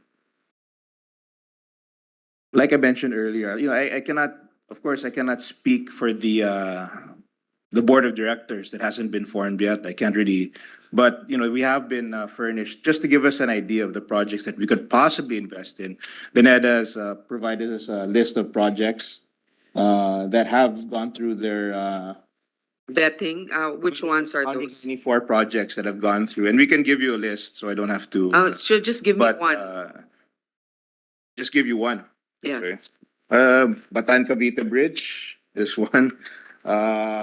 Here. There's the Cebu Bus Rapid Transit, the Davao Public Transport Modernization Project, LRT2 West Extension. Pero, Mr. New President, Cebu International Container Port Project. Okay. Mindanao Rail Project Phase 1. They can invest in the Metro Manila Subway Project Phase 1. all right. Point taken, but of course, we can also get this through PPP. But anyway, if the government wants to have a hand in it and also make some money out of that investment, I can understand that it would also be nice to be funded from our own institutions. But this is my question also. We ranked out of 180 countries. We ranked number 117 among 180 countries in the latest Corruption Perception Index. Ibig sabihin, the least corrupt is, I guess, number 1. So 117 tayo, bagsak talaga tayo. On this data alone, the public has good reason to cast doubt on the Maharlika Investment Fund. Malaysia's Najib was sentenced to 12 years in prison on charges of criminal breach of trust, abuse of power, etc. An estimated 4.5 billion was looted from the investment fund. And without the right safeguards, the MIF can easily become the next 1MDB. So what are the learnings from that disaster? And what safeguards can you cite in this Maharlika Investment Corporation that will prevent such a disaster? I think the 1MDB case is important because well, we discussed this yesterday, and we gave, and I was able to give at least an overview of what happened. But it's very important that we have vehicles like Maharlika, so that investors have a safe haven where they can put their money and they know that the necessary precautions, the necessary controls are in place. To name them, of course. To begin with, we have a board of directors composed of 9 people, Department of Finance Secretary, of course, from the operations of the Maharlika itself, the CEO, from the private sector, and of course, representatives from the Land Bank and DBP, who originally capitalized the fund. And aside from that, you have oversight from Congress, both Senate and both the upper and lower house. We have an advisory board that is composed of the DBM, of the NEDA, and of the Treasury Department. You have a risk management board also within the MIF. You also have a internal and an external auditor. You also have them falling under being monitored by the COA. And also the GCG, yes, and also they have they also have, and I mentioned that earlier, yeah, of course, the oversight and penal provision. So in terms of control, I think there's an extensive amount of checks and balances within the Maharlika Fund. And that's why it's important that we have a medium, or we have an instrument wherein people, whether foreign or otherwise, can invest in the Philippines, where they know that it's being managed by our economic managers, it's being controlled by Congress, the government is fully supportive of this fund, the executive is fully supportive of this fund, and it's I consider it a safe haven, which is not hard to find. And I think that that's what a lot of the funds provide for especially international investors who are looking for that kind of security, that kind of controls, and this is what Maharlika gives. Thank you, Mr. President. Now, the board members are the cogwheels of the MIC. They set the investment policies and the overall direction of this multi-billion company. Hence, their expertise and experience must be unquestionable. May we know then from the chairman if the qualification substantial experience and expertise for regular directors under Section 20 is already enough to thoroughly screen the candidates for this position. How then do we determine or measure substantial experience and expertise? Pwede kasi na 1 year of experience lang i-qualify na as substantial. Diba? That can be very subjective. Take note that all the members of the board are to be appointed by the president, including the chairman, who is the alter ego of the president because he's the Secretary of Finance. How then will we ensure the independence and supposed isolation of MIC from politics? Yes, well, the advisory board is one of the ones who will recommend for these members, and the president. But of course, at the same time, we can always add this in the implementing rules and regulations if we want to get into more specifics. Of course, this was just the law gives us the general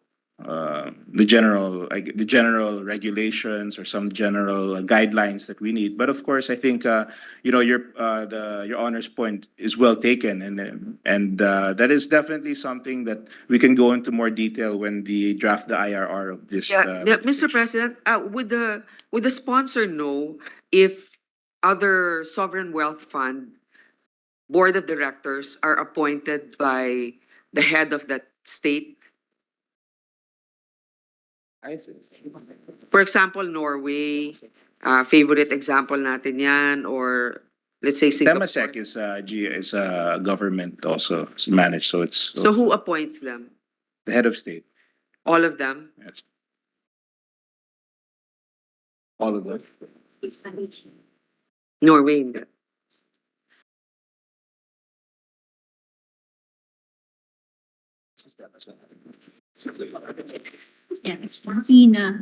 Yun lang alam na. So, Mr. President, the sponsor mentioned that it should be in the IRR. Maybe that's where we can make the changes. On the other hand, we know how sometimes the IRR changes the spirit of the law, and that can always be amended without having to go through congressional approval. So I think that's kind of arbitrary to put it there. But going back, you mentioned kasi a lot of build projects, that we scrutinize these projects every year, like the bus rapid transit in Cebu, all of these LRT expansion, and they're riddled with issues. That's why kahit lagyan natin ng pera, minsan hanggang groundbreaking lang or hanggang study pa lang. But now, Maharlika will take a risk and invest in those projects that are not even, that haven't even really been, I'd say, cleared of impediments and issues, right-of-way issues, etc. I mean, kung hindi nga tayo nga yung pera natin sa national government through the budget, we're not sure if you want to fund something 100% because of all of the issues that are hounding these different flagship projects. You mean Maharlika will just go in and invest in those? Of course, all projects that Maharlika would invest in would have to go through would have to go through a very robust process with the board of directors, a vetting process, as it does in any fund, as it does in any other investment company. Of course, they will check what are the most productive investments that they can make. I mean, there are different ways they can invest. They can invest in equity in a infrastructure company. They might see it doesn't mean that they'll take on the whole project themselves. You know, there are different ways to invest. I think if you look at the private sector, similar to what the private sector does, they look at these projects, they conduct a feasibility study, and they come up with a proposal. The Maharlika Fund can come in, invest in some of these, maybe some of these companies, and sometimes it's good that there is a country sovereign wealth fund to invest in these projects, because some investors might even feel better that the government has some skin in the game. Yes, So it could be helpful in making some investments more attractive to foreign investments. I know this personally because there are some, when Temasek invests in something, a lot of investors take it as sort of a seal of approval from the government as well. So it can help in many ways, not just merely investing directly in a single project. There are many ways in which they can come in to invest, and there are many ways which they can help push forward our projects. Talking about skin in the game, there's nothing more evident as having skin in the game by more than appropriating money from the general appropriations of the government. And yet, even as we do that, we've seen a lot of projects fail when it comes to the actual completion of that project. So I just think that, yes, skin in the game through this investment fund, but it never really encouraged fast tracking a project just because the government funded it. Sometimes it's actually making them complacent because that they have that money coming in. Now, moving forward, do you think for example, that the Maharlika investment finds something like a good investment in another country? Let's say they find something that could be worth investing in Vietnam. Are we allowed to do this under the Maharlika Investment Fund? Yes, they're also allowed to make foreign investments. Okay, thank you. That's actually reassuring because if we only focus ourselves on projects within the Philippines, then we're limiting ourselves greatly in terms of earning potential.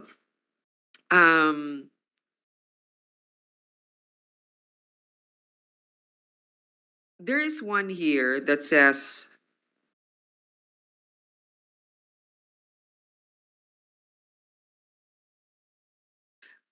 about the compensation, here, on the performance bonus of dishonorably discharged employees. Section 31 clearly states that if an employee becomes separated from the MIC, meron pa rin silang performance bonus on account of their actual performance. Paano yung mga employee na na-discharge dishonorably o yung mga tinanggal dahil may kalokohang ginawa? Makukuha pa rin ba nila ang performance bonus nila?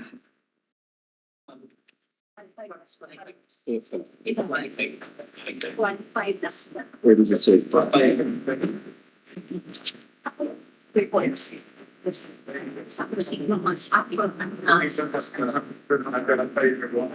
This applies to those employees who are qualified. So if therefore if they engage in some dishonorable or obviously some illegal or unallowed or an act that is not allowed, then that accounts for a forfeiture of these bonuses.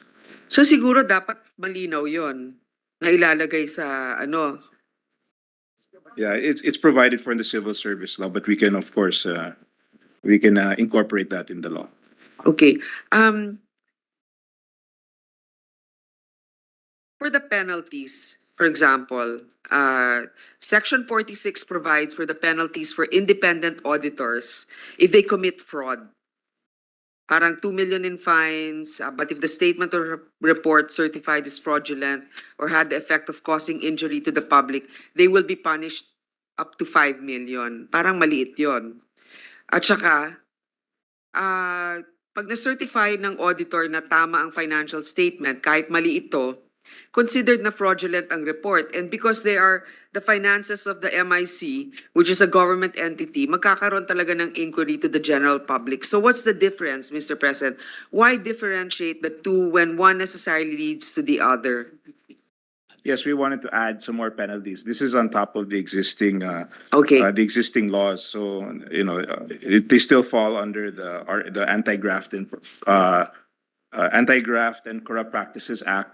So in order to strengthen it even further, we added some administrative fines to strengthen the penalties Okay, so this is on top on of. top of. It will not it will not cancel out the other laws that may have any In fact, bearing. there's a to it. specific section here, liability for any of the shall be separate from any other administrative, civil, or criminal liability under other laws. Thank you. That's very clear. Thank you, Mr. President. Now, what is the reason?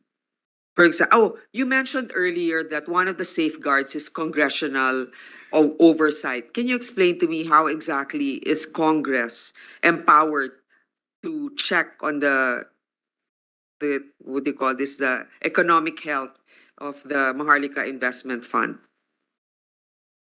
Yes, there will be created a Maharlika Investment Fund Joint Congressional Oversight Committee.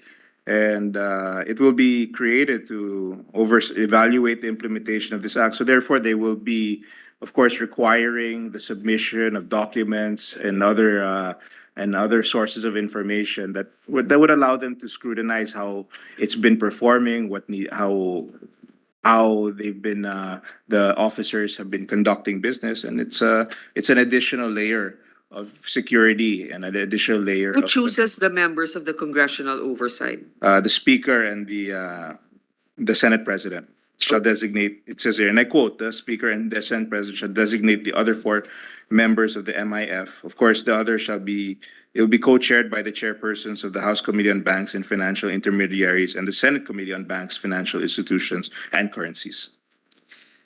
So it's automatically the chairman of the Committee on Banks will be part of the oversight, Yes, it will be co-chaired, yes. co-chair, but there will be another appointee. Yes, the four other members shall designate the four other members of the MIF Oversight Committee. So under this oversight, can Congress veto an investment using the fund, like in a failed BBB project? The power for the investments is with the board of directors. Yeah, as with oversight, it's they don't take a direct role in the operations. But of the exactly what DOT. powers do they have?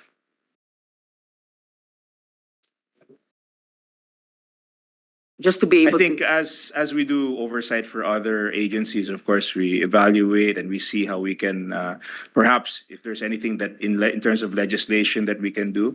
But of course, it's also informative to the public, and and we can certainly we can recommend, as we have done before, to take action. We can strongly recommend and to bring to light, should there be any need to, bring to light any actions of the board of directors. okay, I understand. It's almost like reporting to the public by making available documents and the transparency. What is the reason for disallowing individuals to participate in both the MIC and MIF? Because the language of the bill limits participation to only financial institutions and corporations. So for example, meron isang mayaman na Pilipino, he's investing personally, not through a company. This is not allowed. Now, there might be a reason why this is not allowed. Can you explain to me why that is? They can invest in the MIF. The MIC is the corporate entity that controls that manages the fund. So MIF So, pwede silang the mag-invest. government controls the MIC, but the MIC manages the MIF. So these investors can invest in the MIF. Are they going to be offering stock? Will there be a stock offering on the MIF? How In the MIC, they'll be issuing some preferred shares. So in that way, preferred shares are basically shares that are non-voting in nature. so the general public can avail of that? Yes, they did. So the Not yet. Not the general. Sorry, the preferred shares will not be available to the general. no, but But the MIF, they can invest in the MIF. how? In different ways, of course. For instance, they can if they choose to issue debt, maybe issue a bond. The public can subscribe to these bonds, and they can also create vehicles. They can create sub funds, and these sub funds can be allocated for a specific project or for a specific type of project, and the investors can choose to invest in one of these. No, I need to be educated in this. So will this be listed in the stock exchange? I'm just curious. Will the It will not be listed in the stock Okay. exchange. The MIC.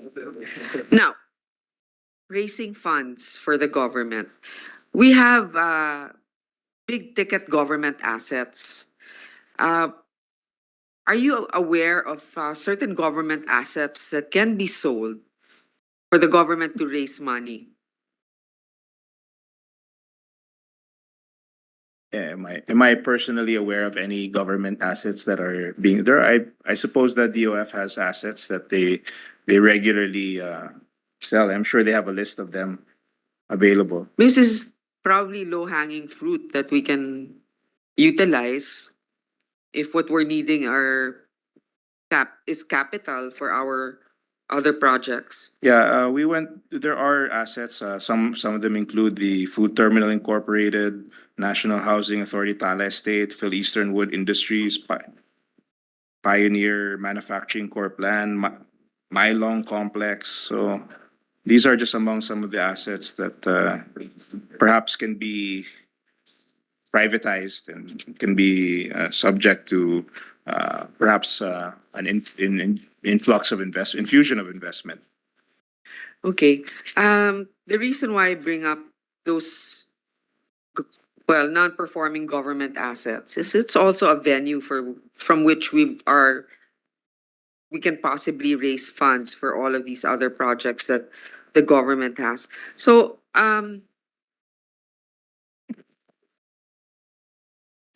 Mr. President,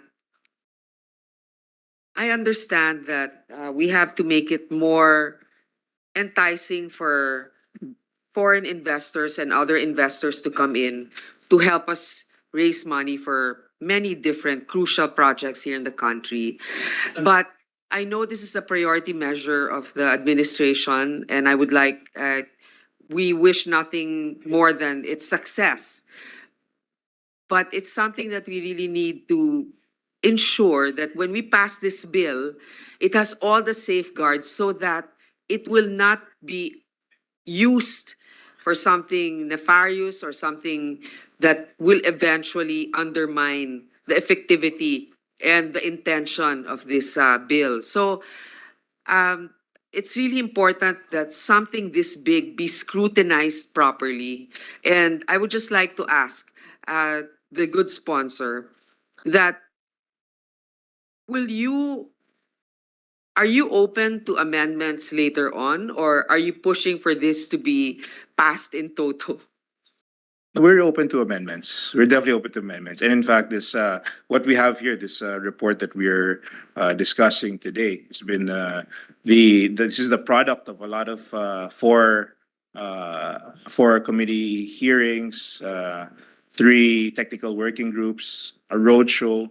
We really endeavored to collect all the comments and suggestions of all our legislators so that we can come up with a bill, like you said, that is that is very cognizant of the possible dangers of any kind of misuse possibly. So we've really gone out of our way to incorporate that in this version of the bill. Mr. President, one last question. For the composition of the board, there's no requirement of citizenship, right? You don't have to be a natural born Filipino citizen. I'm just curious. The reason why I'm saying this is sometimes expertise or even reputation of certain board members that we get, let's say from the international community, that can be advantageous to us. Kasi kung limited tayo sa natural-born Filipino citizen or naturalized Filipino citizen, we might be losing out on possible credible or even respected members of the financial community that we can tap to be members of the board. Yes, it's here in section 20.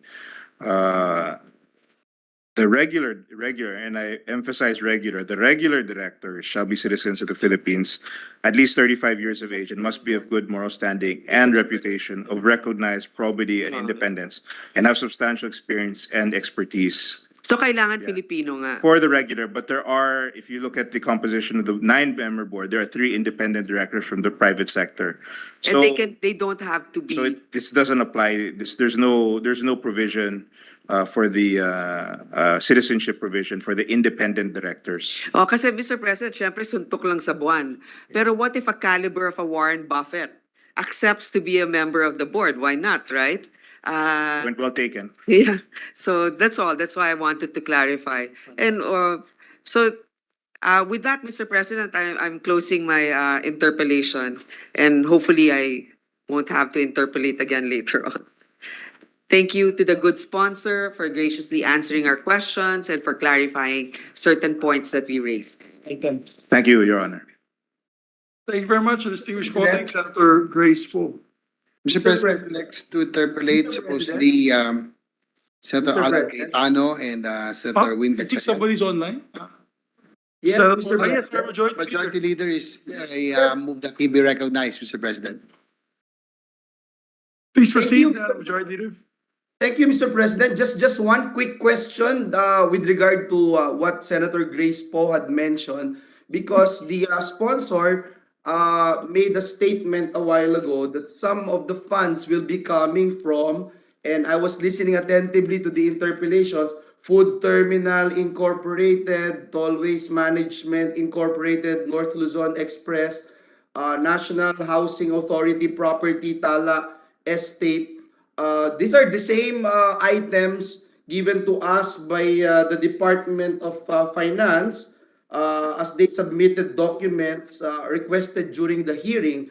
These are for privatization, Mr. President, for 2023. But as mentioned a while ago by the sponsor, we made mention about mile-long complex, Mr. President, which the document says will be targeted be privatized by 2025, Mr. President. So my only question is that are these entities mentioned by the sponsor as they are going to be privatized, lahat po ba ito pupunta sa Maharlika funds, Your Honor? Sorry, are you asking, this is your honor is asking if these are included in, these projects are included in the initial capitalization of the fund? Did I understand that correctly? No, not really, Your Honor, because for example, Mile Long, which is estimated at 7.7 billion pesos, will be privatized in 2025. So definitely, for the initial capitalization, it will not be included. But my question would be, all this listed here as submitted by DOF, which will be subjected to privatization, lahat po ba ito na pondo ay pupunta sa Maharlika funds? No, not necessarily. These were just examples of government assets that we just gave a list of target government assets for possible,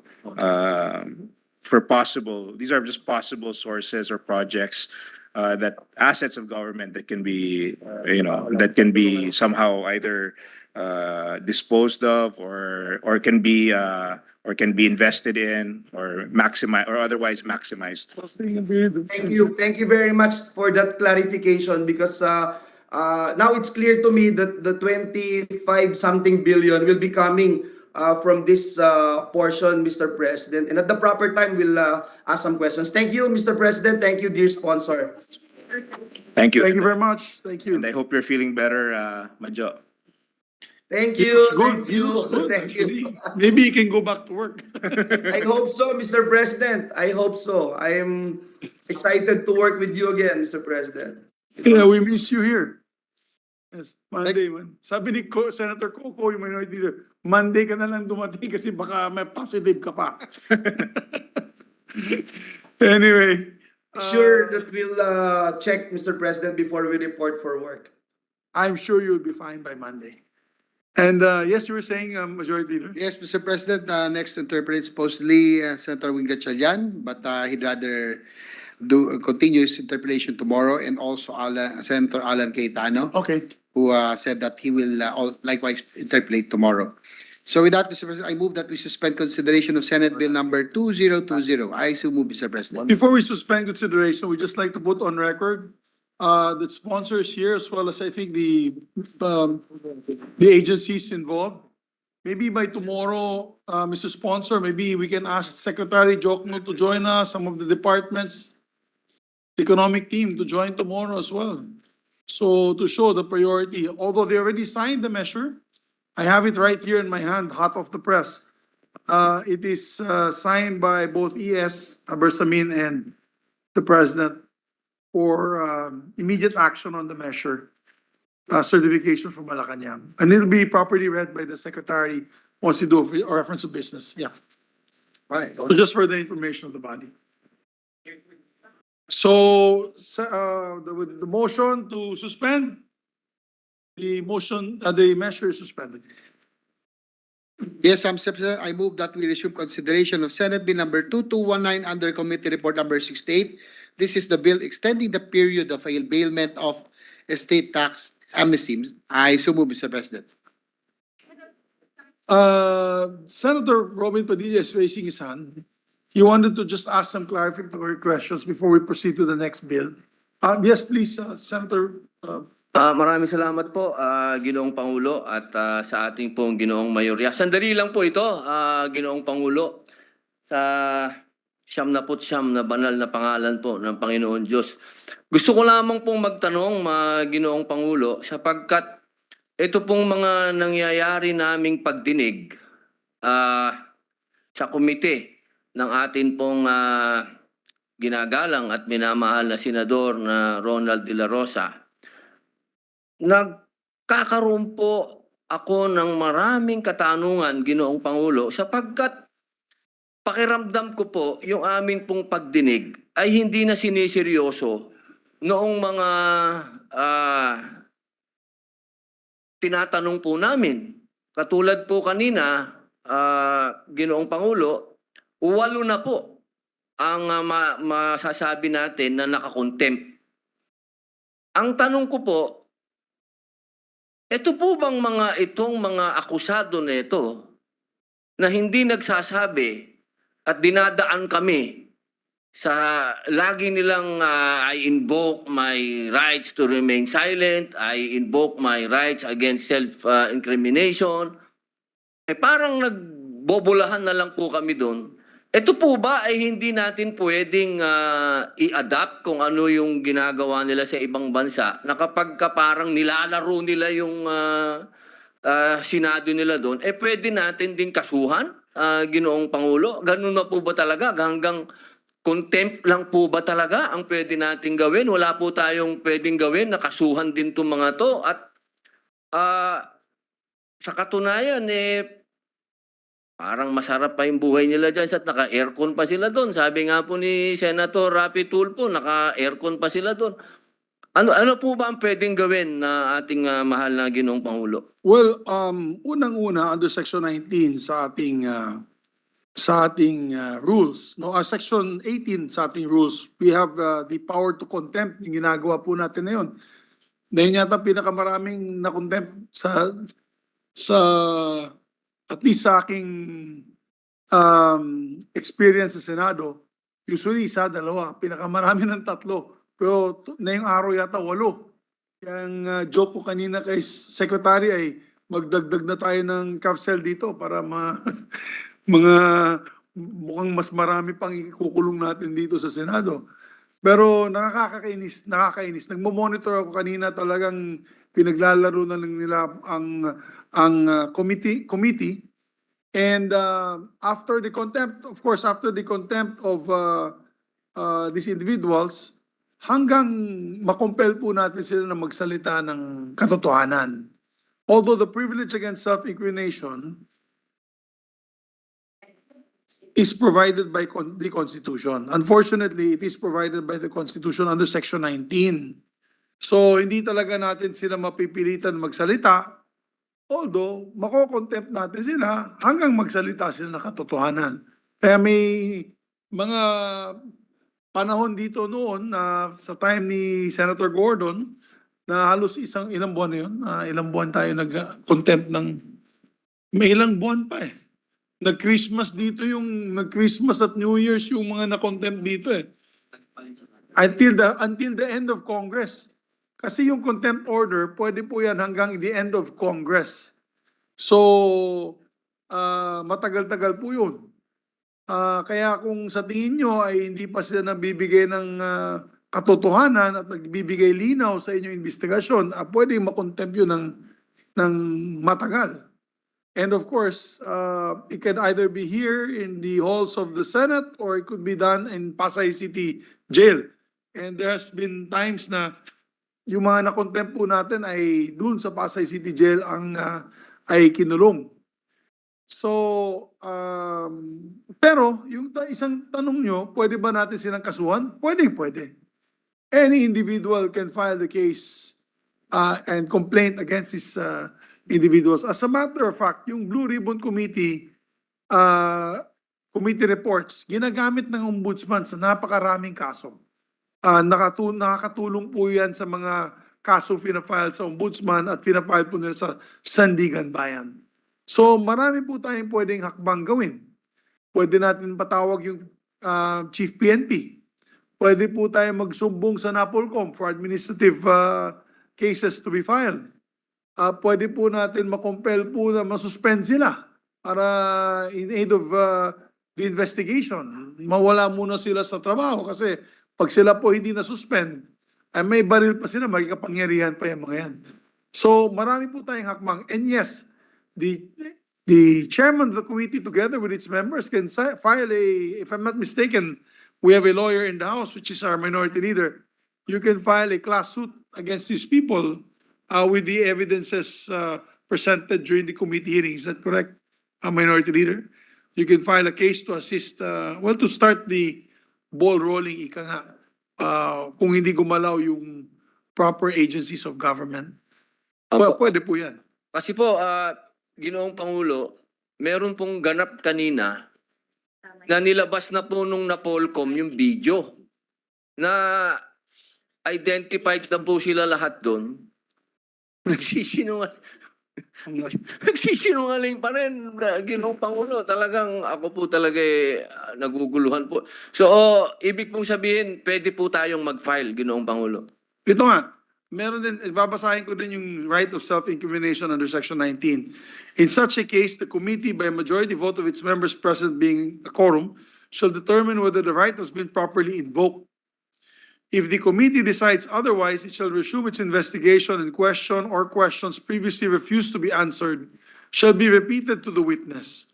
If the latter, ibig sabihin yung witness, continues to refuse to answer the questions, the committee may punish him for contempt or contumacious conduct. Ano yung contumacious conduct? May ina tayo dyan sa ano? Contumacious? Worthy of contempt. Yan, contumacious. Contempt. So pwedeng mapailan din na, well, unang-una yun ang kapangyarihan ng committees po natin dito. Pangalawa, pwede po tayo mag-file ng kaso sa kanila. Yun lamang po, mahal na Ginoong Pangulo, kasi po talagang masakit po sa atin na para po tayo talagang para po tayong pinaiikot-ikot. Yun lamang po, maraming salamat po, Ginoong Pangulo. Maraming salamat naman. At nakita niyo naman po, kapatid, ay kagad-agad pumipirma ako ng inyong contempt order. Nagpadala sa akin, pirma agad. So maraming salamat po sa inyo po, inong kapatid sa Robin Hood Padilla. Majority Leader. Yes, again, Mr. President, above that, we resume consideration of Senate Bill number 2219. Under Committee Report number 16, this is the bill extending the period of availment of state amnesty. I so move, Mr. President. There being no objection to the motion, motion is approved. We'd like to recognize the sponsor, Senator Gatchalian. And likewise, to interpret our minority leader, Senator Coco Pimentel, I move that he be recognized, Mr. President. Our distinguished minority floor leader, Senator Aquilino Coco Pimentel III is recognized.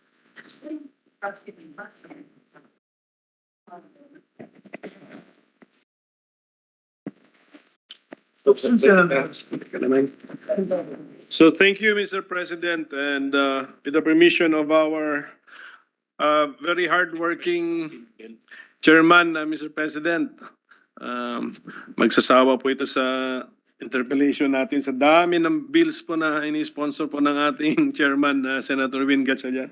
So with this permission, Mr. President, if we could start with our interpellation. Yes, Mr. President, I'll be more than happy to receive questions from our good minority leader, Mr. President.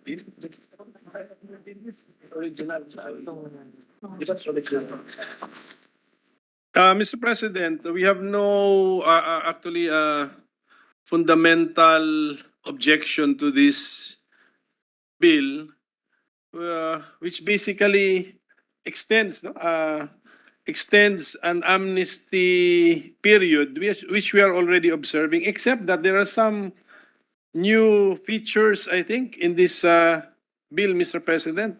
Some new ideas. Are we introducing some new ideas, Mr. President? We're introducing a few innovations, Mr. President, in the availment of the amnesty. Aside from, there are two basic principles here, Mr. President. The extension of the availment period to June 15, 2023, and the extension of the coverage, Mr. President, to December 31, 2021. But aside from that, Mr. President, aside from those basic principles, we also included a payment term, Mr. President, of 2 years. The 2 years is being extended to the regular estate tax payment right now. So we extended the same payment terms for the amnesty, Mr. President. Installment payment, Mr. President. Yes, that is for the 2-year period to pay in installments is already being granted by the BIR to certain taxpayers, Mr. President? Yes, Mr. President. Except that they cannot or did not grant this to the availers of the estate tax amnesty? Yes, Mr. President. Because the concept there, Mr. President, is since the amnesty relieves the taxpayer of interest and penalties. In effect, this is a relief to the taxpayers. So they require the taxpayer to pay in full. But Mr. President, during the hearing, one of our resource persons made a very good point. The resource person from the private sector mentioned that at this point, we are already tapping our poor constituents or constituents who come from ordinary means, Mr. President. And from her experience, she narrated that most of these constituents cannot pay lump sum or cannot pay in one time. And she recommended to extend payment terms or installment payments to this poor or ordinary taxpayers, Mr. President. Hence, we included that same installment mechanism that is available to the regular estate tax to the amnesty, Mr. President. The 2-year period to pay in installments is only available to estate tax payers who are not delinquent. Yes, Mr. Yeah, President, diba? correct. So, in-extend na po natin. In-extend lang natin, Mr. Sige President. po. So we are abandoning that reasoning na ito amnesty, waive na nga ang penalty, yes, waive correct. na nga ang interest. Kaya, Yes. so Correct, Mr. President. So dagdagan pa natin. Yes, Ah, Mr. President. Parang ano ito, parang additional come on, Mr. Yes, President. dagdagan pa natin ng parang benepisyo na which should not be difficult to also rationalize and accept, Mr. President. Yes. Kasi we are already giving it. So bigyan Yes, na lang Mr. po President. natin. And I think the Apo. experience of our resource person from the private sector is very valid, Mr. President. That a lot of the remaining unavailers or those who did not avail of the amnesty come from very simple means, Mr. President. They cannot pay lump sum. So, but extending the installment payment to them will definitely ease the burden of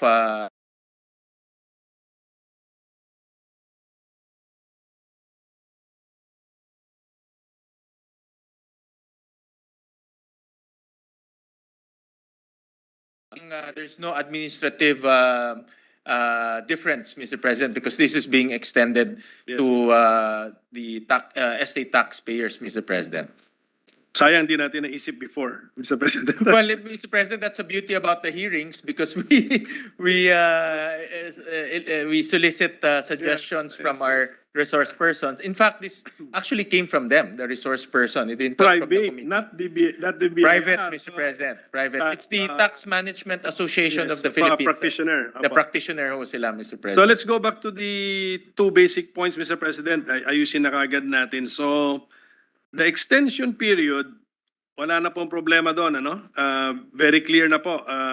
The dates are clear, no? Yes, The- Mr. President. June, The last day of the extended period is very clear and definite in the measure, Mr. President. yes, correct, Okay, Mr. sige po. President. So, and that would be, what would be the last day of the extended period, Mr. President? June 14, 2025, Mr. President. Okay. That's found on page 2, Page lines 2, 5 to 6. line Yes. 5, Yes, Mr. President. yes, sir. And then, so the second point is the date of death of the decedent. I think that's the second basic point that we need to fix, Mr. President. Correct, The measure provides December 31, 2021 as the new date. Yes, Mr. President. It is twice mentioned. The date December 31, 2021 is twice mentioned in section 4, to be amended section 4, which is section 1 of the measure. Dapat po bang ganun yun? Dapat po bang ganun yun? That the date of the decedent is also, the date of the death of the decedent is also the date when the estate taxes should have remained unpaid or have accrued, Mr. President?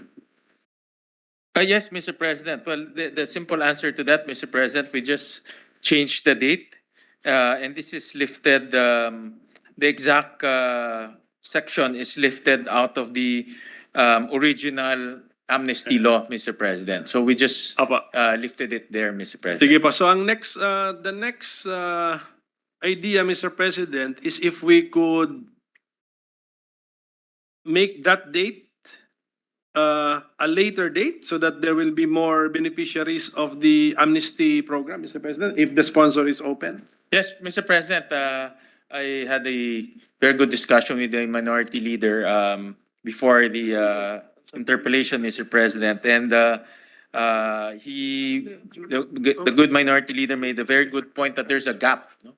And just to fill in the gap, Mr. President, we are amenable to extend the 2021 date, Mr. President. Yes, and Mr. President, we in our consultation with the experts, what would be the latest date that we could accommodate, Mr. President? And then let me hear first the date, and then probably we can talk about, amending or updating the measure, Mr. Okay. President. Mr. President, we had a lengthy discussion with our team and also with STSRO headed by Attorney Dasil, our resident tax experts in the Senate. And it seems to be that the most latest or the latest date will be May 31 of 2021.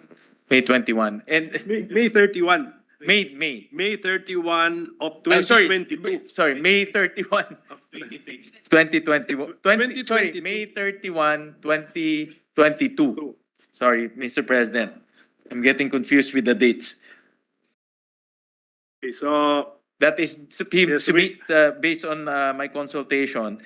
That seems to me, and based on my analysis also, the safest and the latest date that we can extend the December 31, 2021 date, Mr. President. ang epekto naman ito, mas marami ang Yes, Mr. President. mag-benefit. And we will close that gap, Mr. President. As you correctly pointed out during our consultation, there's a gap between the period of coverage, if we end it on December 31, 2021, and the period of availment, Mr.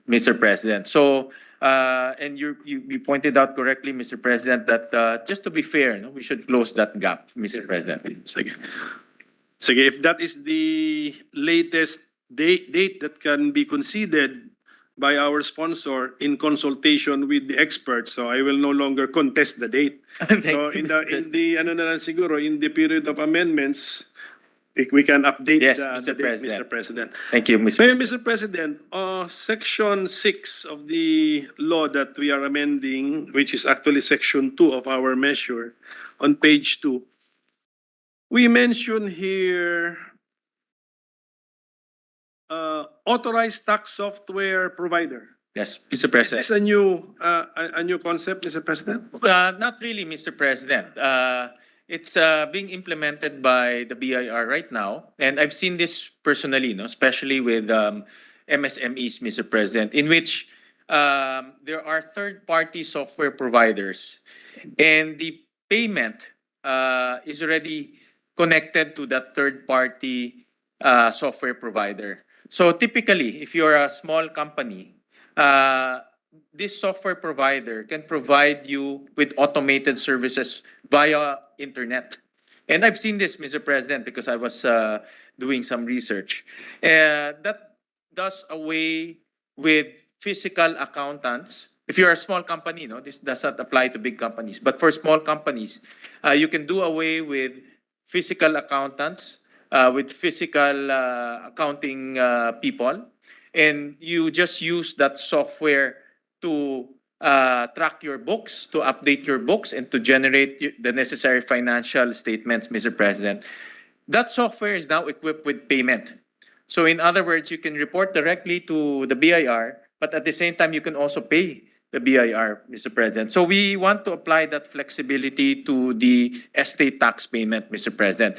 So the point here, Mr. President, is the availers can now pay electronically through those software providers, Mr. President. So right now, the system is Software. estate taxpayers who are not delinquent can can pay through the authorized tax software provider? Yes, Mr. President. Of course, the BIR will come up with the necessary regulations to enable that. But because of the law, it will now allow taxpayers to pay electronically through these software Is it providers. being Mr. done President. now for those who are not delinquent, Mr. President? No, no, Mr. President. No, paano- Mr. President. They still go to the normal payment, Mr. President. They go to the BIR So physically. there must be a reason, Mr. President, why payment through the authorized tax software provider is not an available mode of payment to estate taxpayers who are not delinquent, Mr. President. Pinabayaran nila doon sa RDO. Yeah. Yeah, Mr. President, actually that's one of the things or one of the issues that came out in our hearing, the ease of payment, Mr. President. And BAR, through the hearing, was also amenable to make it easier for our taxpayers to pay electronically. So, Mr. President, in the past, if you want to avail of the amnesty, you have to physically go to your RDO, to your Revenue District office, and pay there. But upon consultation with the BIR, because they're doing it for other forms of taxes, the same principle can be applied for estate tax, Mr. President. So nauna po ito, yung ating amnesty, estate tax amnesty law will overtake the regular No, Mr. President. settlement of estate tax because estate taxpayers who are not delinquent cannot pay through the authorized tax software provider. I have no objections to that, Mr. President. Basta mas ano pa to, mas landmark law pa ito. Naunahan pa niya yung regular law, Mr. President. Actually, Mr. President, right now, if you want to pay your ordinary taxes, you can actually pay through an authorized agent bank. And Iba yun. we actually filed another bill, no? The ease of paying taxes that will allow ordinary taxes to be paid through a software, a authorized tax software provider, Mr. President. That's a bill, So, Mr. President. That's a bill on the floor already. Which could be overtaken by this one, Mr. Actually, Mr. President, in principle, this amnesty bill will overtake that Yeah. because this will be enacted before that bill, Mr. President. So, So, you're right mauna to. in a sense that mauuna siya, Mr. President. Okay, so we are giving the BIR as well as the taxpayer a preview of what is to come. Yes, Mr. President. You're absolutely correct, Mr. President. But in the period when we talk about the ease of paying taxes, Mr. President, you will see exactly the same language in that bill, Mr. President. And the reason for that is for your regular estate tax in the future, if you want to pay your regular estate tax, you can this process will be applied to that regular estate tax payments, Mr. President. I understand, Mr. President, and it's not unwise not to provide the more modern or more Yes. flexible ways in a very special law. Special law kasi ito, Mr. President, talagang very Yeah. specific law. But then, Mr. President, ilan ba ito sila? Itong authorized tax software provider is only available to MSMEs, and then iilan lang po ito sila so that we will know baka meron pong mislead by availing services of software providers who are not authorized, Mr. President. Yes, Mr. President, the BIR accredited three Three only. authorized tax software provider. Mr. President, I just flashed on the slide, Mr. President. This is one of them. It's called One Tax, Mr. President, and everything's done online. Mr. President, since tatlo lang din naman, can we mention the names of the three? One Tax. This one on the screen. One Tax, ano pa? Tatlo lang. So, Mr. President, just to give you an example, this one, went to that website and I took a look at their services. And basically, Mr. President, with the internet now, you can do all your bookkeeping or your accounting through the internet. Because normally MSMEs are quite simple in terms of bookkeeping. So they can now do that through the internet. And BIR is already linked to this software, Mr. President. So the goal here is to accredit more tax software provider in the future so that reportorial requirements will be faster, even payment of taxes will be faster, Mr. President.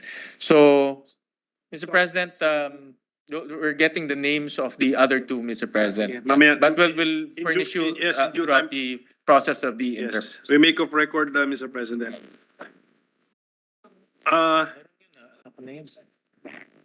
Mr. President, I've noticed that the section 6 that we are talking about, the measure proposes the deletion of the phrase after Revenue District Office, line 7 po yung nag-start, of the Bureau of Internal Revenue, which has jurisdiction over the last residence of the decedent. Why are we proposing the deletion of this phrase? Isn't that anymore? Is that no longer important, Mr. President? Yung jurisdiction over the last resident of the decedent. Kasi nung nasa law school ako, importante pa yun, pero that was 30 years ago, Mr. Yeah. President. Well, Mr. President, the concept here is to allow the payer to pay anywhere, Mr. President. But because before, you have to pay where the decedent is located, or the RDO where the decedent is located, or where the RDO where the administrator is located. But right now, you can pay anywhere, Mr. President, and that's an innovation that we're introducing in this bill, and also introducing in the ease of paying taxes bill, Mr. President. So if that is the case, Mr. President, I want to understand what is the function of the word appropriate found on page 2, line 21. The appropriate revenue district officer. Who are we referring to? The appropriate, Mr. President? Well, Mr. President, the filing will still be with your with the revenue district officer that has jurisdiction over where the decedent lives, Mr. President. So that is the why the word appropriate is there. I thought we deleted that concept, Mr. President. Sino yun? Sino yung authorized? Sino yung appropriate? Yes, sir. This refers to this. Yes, sir. Any Provided that the appropriate. But yung submission ng ITAR, anywhere. Okay. So hindi...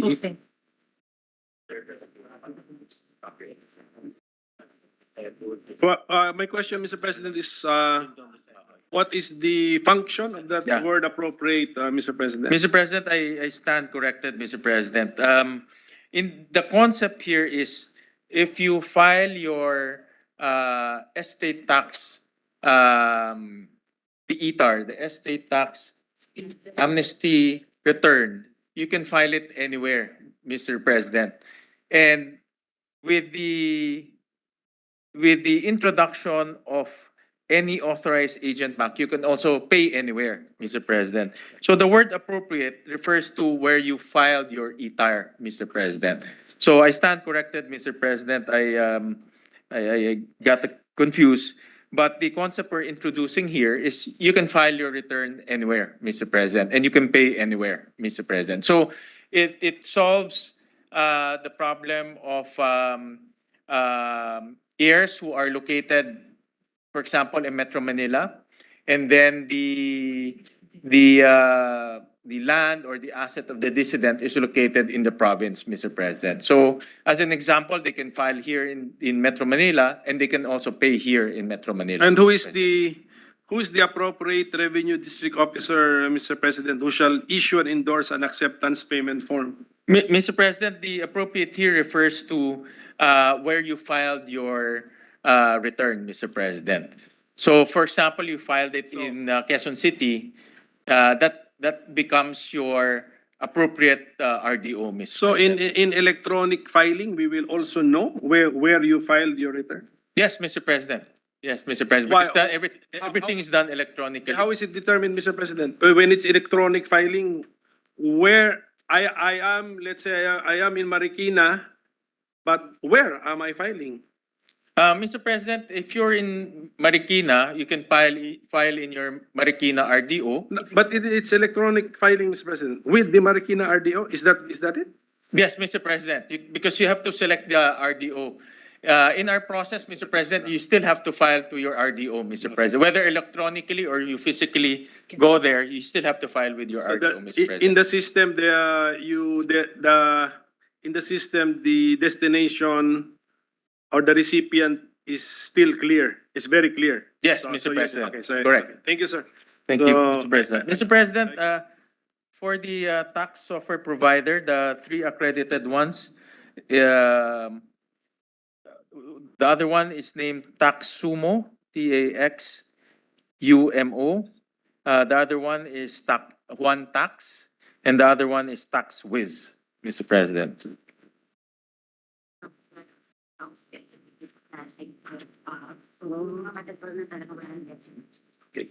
Okay, so thank you, Mr. President. At least off record na po yung tatlo. Mr. President, so let's now go to the. I think this is also an innovation, Mr. President, that you is honored or the committee limited the documentary requirements which need to accompany the estate tax amnesty return, Mr. President. Ganun po ba yun? Well, Mr. President, Mr. President, from our hearing and also from some anecdotal feedback that I got, several RDOs have different requirements, Mr. President. And just let me just put on record, no, these are all anecdotal, Mr. President. And we also verified that some of the requirements being posted in the office or in the website are different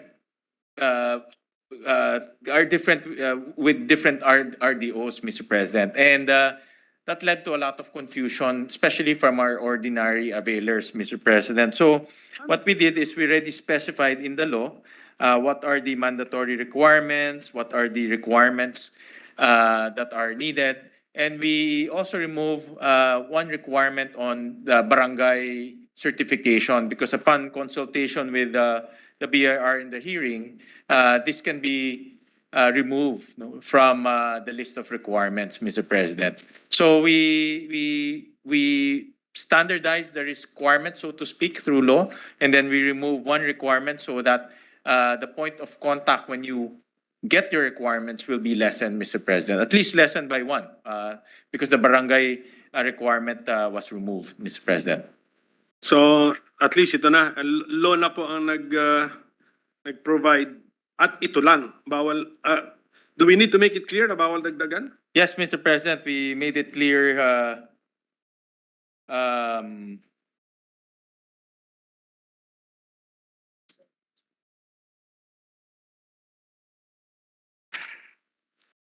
Ito, no? Yeah. Well, Mr. President, it is implied, no, in the law on page 5, line 7. We put language there that the commissioner may require alternative documents, but they cannot increase the number of documents, Mr. President. Well, it's not there, Mr. President, that they cannot increase. This actually, when I read this first, I got worried yung alternative baka maging additional. No, Mr. President, we were very careful with that because we don't want also to, like, for example, the death certificate, Mr. President. In our discussion, Mr. President, it's very difficult to get the death certificate of dissidents because some of the dissidents have passed away decades and decades, Mr. President. So in the absence of a death certificate, the commissioner can require other forms that will reflect, or other forms equivalent of a death certificate, Mr. President. So is that the reason why Mr. Paragraph- President, ah. sorry, in page 2, there's language there, line 27, provided further that for the availment of the estate tax amnesty, the requirements to be submitted to the Bureau of Internal Revenue by the filers of the estate tax amnesty shall be limited to the following, Mr. President. So it's the word limited, Mr. President? Yes, Mr. President. And then we make of record that ano yung isa? That alternative does not mean additional. Yes, Mr. Okay. President. Yes, Mr. President. Thank you. Thank you for clarifying that, Mr. President. So is that Thank you the very reason why, Mr. President, why on page 3, under A, mandatory requirements, paragraph 1, on the certified true copy of the death certificate, you are entertaining the scenario where there is no record of death? Ganun pala? Yes, Mr. President. That also came out from the hearing where one of the resource person, actually from the BIR, that person works in one of the RDOs, the Regional District Office. And they encountered a lot of issues regarding the death certificate, especially from dissidents who passed away a very long time ago, Mr. President. So, don't we feel the need to limit this alternative way of proving death, Mr. President? Maybe kasi for the relatively recent deaths, I don't think you can use, this should not be available, Mr. President, that there is no record of death, Mr. President? Or am I mistaken that there are still relatively recent deaths which are not record, there is no record of death, Mr. President? Well, logically, Mr. President, I think if it's relatively new, the records will be intact, Mr. President. So we can we're open to suggestions, Mr. President, on how to limit it so it will not be abused. I think the intention there is it will not be abused, Mr. President. Yes, Mr. President, that's the reason why I'm also asking, ma'am. This might be the paragraph or provision open to abuse, Mr. President, but I may be mistaken, Mr. President. So, Mr. President, I was told by our source persons that this specific language is already existing in the list of requirement or the revenue regulation of the BIR, Mr. President. for the current For the current amnesty, period. Mr. President. Thank you.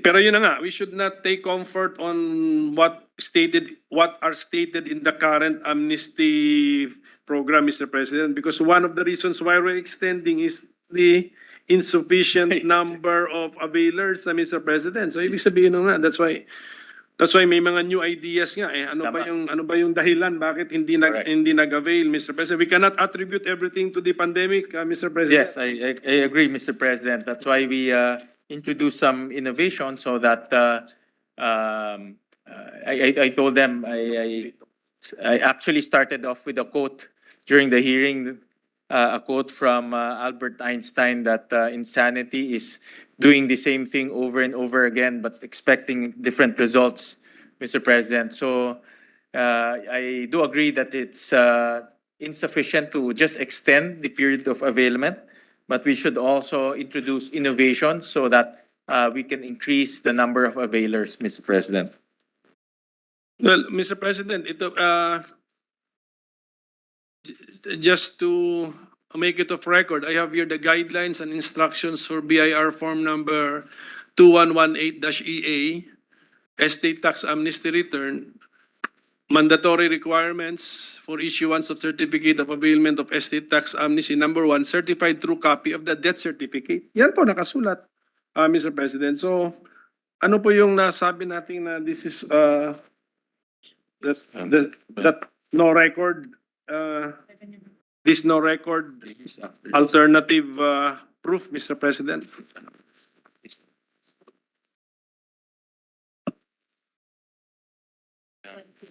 Yeah. Mr. President, the BIR issued a subsequent revenue memorandum circular. That's circular number 868-2019. And in Q35, flash this. We'll flash it, Mr. President, so we can see.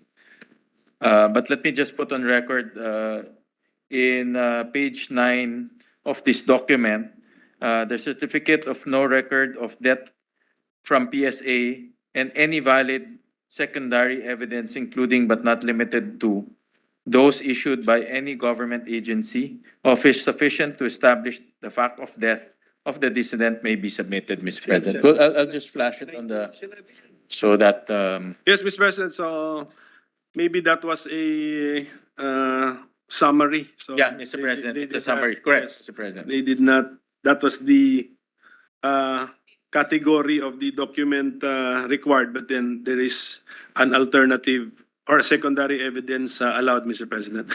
So, Mr. President, I know that we are working within a limited timeline here, Mr. President, a very short timeline, Mr. President. And so, and I think we have covered we just need to extend the amnesty period. We need to update the date of the death of the decedent so that the heirs can benefit. And then we have discussed the innovations, Mr. President. So I think this will make the requirements clearer to all and easier to comply with, so that they will take advantage of the amnesty. But do we intend this to be the last amnesty period, Mr. President? I totally agree, Mr. President. In fact, during the hearing, I narrated my experience when I was a mayor. Extending amnesty should be done once in a blue moon, Mr. President, because if you keep on extending amnesty, it's not an amnesty anymore. It becomes the norm, Mr. President. So, but because of the pandemic and other circumstances, Mr. President, the committee deemed it beneficial to extend it one more time, Mr. President. But it's last night, Mr. President. It's not my. As long as I'm the chairman of the Ways and Means Committee, I will not endorse any extension anymore, Mr. President, because it defeats the purpose of an amnesty, Mr. President, because an amnesty should be only done once and as a reprieve and as a way for people to update their records. But after that, you should pay regular taxes, Mr. President. So, Mr. President, just to put on record, Mr. President, and I want to put this on record because this document was submitted to us by the DOF last May 22, 2023, that the target revenue for this proposal is 6.15 billion, Mr. President. And the target availers or target new availers, Mr. President, is 153,000, Mr. President. So let me just put that on record since this document was just submitted to us. 6 billion is a significant amount, Mr. President. 6 billion. But as stated by the sponsor in his speech, they also made a projection before, which was not reached, Mr. President. Yes, but Mr. President, in fairness, the target was 7 billion. Was Six something. 6.28 billion, and they managed to collect 7 billion plus, Mr. President. So the collection went above target, Mr. President. Above target. Above target, Mr. President. Because the original target was 6.28, but the actual collection is 7, what's that?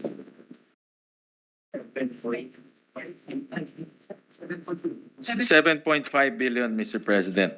But after calculating once again and requiring the official target, we can still extract about 6.5 billion pesos, Mr. President. I think the 7 billion, Mr. President, was from two amnesty periods. Yes, Mr. Yeah, President, but correct. the Tama. original estimate was for the first amnesty period. Hindi tinamaan. Yes, no, Tama ka. Tama, Mr. Just to President. be clear, Mr. Yes, President. Mr. President. Just to be accurate, yes.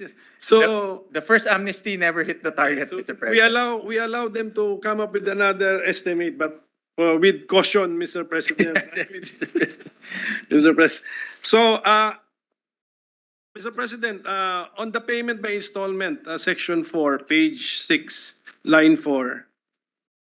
So it appears to me that this is not a matter of right, Mr. President. May condition pala. The estate taxpayer cannot, as a matter of right, pay by installment. It's a special case that the estate has insufficient cash to pay. Yun po yun. That's the only time that they can avail of payment by installment. Same wording says that they do. If there's insufficient cash. Gawin na natin matter of right.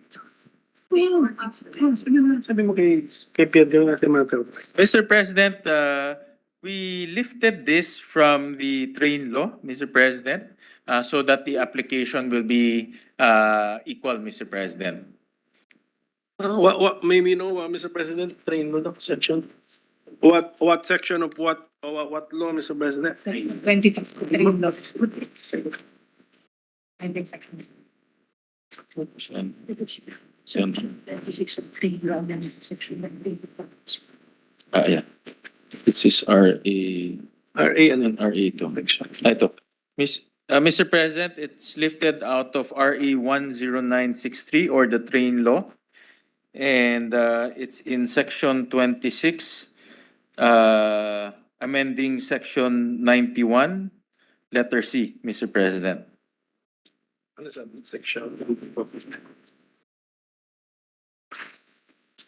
So, is the sponsor not amenable to making this More as a general. matter of right, Yeah, Mr. yeah. President? Yeah, Mr. President, I'm very open to that, Mr. President, and I thank the good minority leader for pointing that out, no? That it might be interpreted as a limiting condition, Mr. President. But the intention, Mr. President, and I think also in practice, no? In other tax types.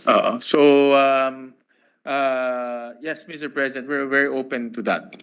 Mahirap pong pabayaan natin na hopefully in practice i-observe. So, unless there is something technically or fundamentally wrong with the idea, Mr. President, from our tax practitioners and the tax agency, Mr. President,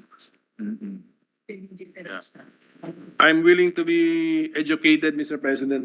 If is there something fundamentally wrong or defective with the idea, Mr. President, of extending the right to pay in installments?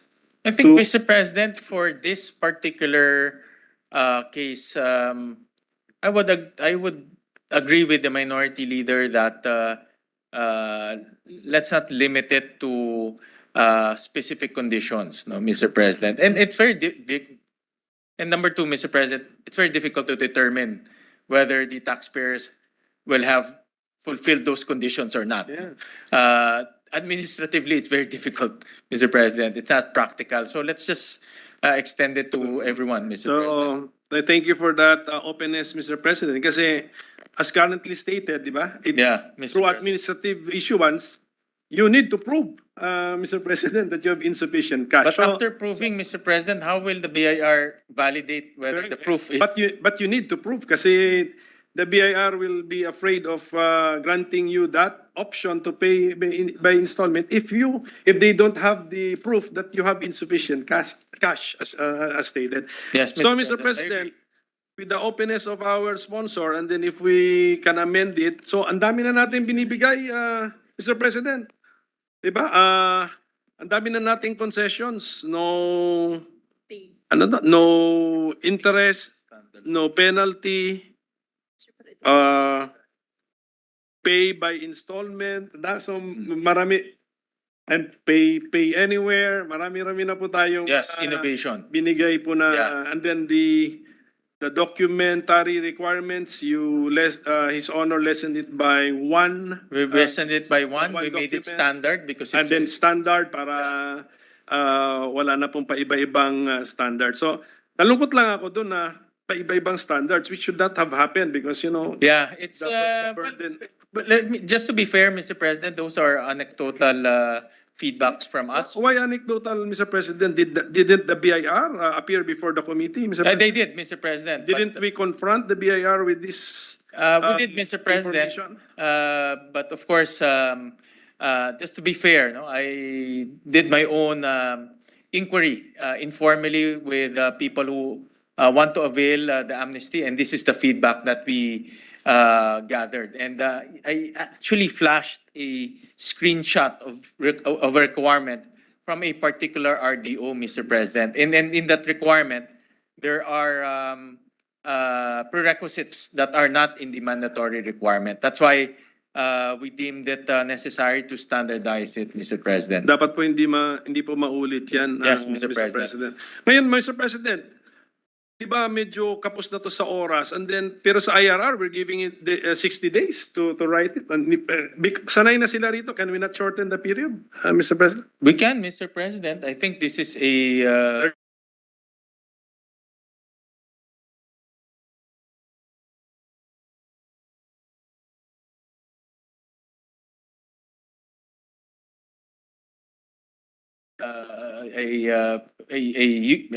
we had one experience already in the extension, so I don't think it will be a problem to lessen it, Mr. President. So that's confirmed with our the finance people, Mr. Yeah, well, President. Mr. right? President, they'll 30 do their days. best. They're smiling because they know they can do it, Mr. President. The smile is a affirmation, Mr. President. I think you just need to, anong tawag mo doon? Edit Proforma. a Word document, Mr. President. Proforma lang yan, Mr. So, President. okay. So with that, Mr. President, medyo I think we have extensively discussed the measure, and we congratulate our sponsor for acting swiftly. I think kararating lang nito sa Senate. Yes, Mr. President. Na-hearing na po natin, na ano na natin. Yes, So hindi po nagtagal sa atin. Yes, as the good Senate President mentioned, under the Constitution, all tax measures should emanate from the House.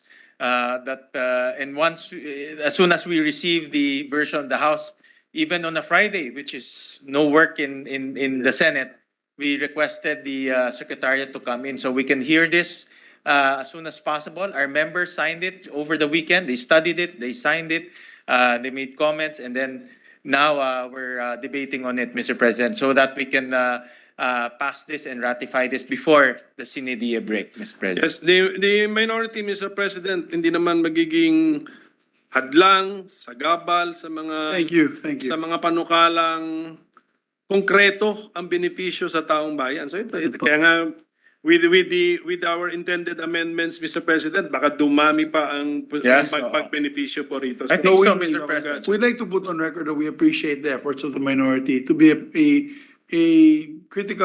doing critical collaboration with the majority in passing and enhancing bills.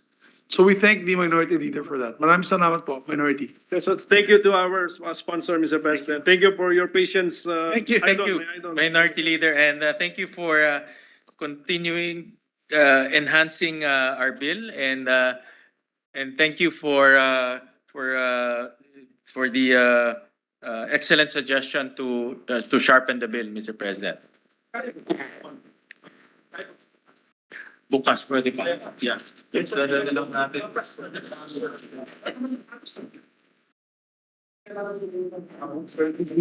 Sponsor yung PPP. Si Senator J.D. mag-sponsor. Bukas na daw. Kasi ibang co-sponsors wala din. Session suspended for 1 minute.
The member who wished to interpolate, I move that we close the period of interpolation. I so move, Mr. President. Period of interpolation is closed since there is no objection to the motion.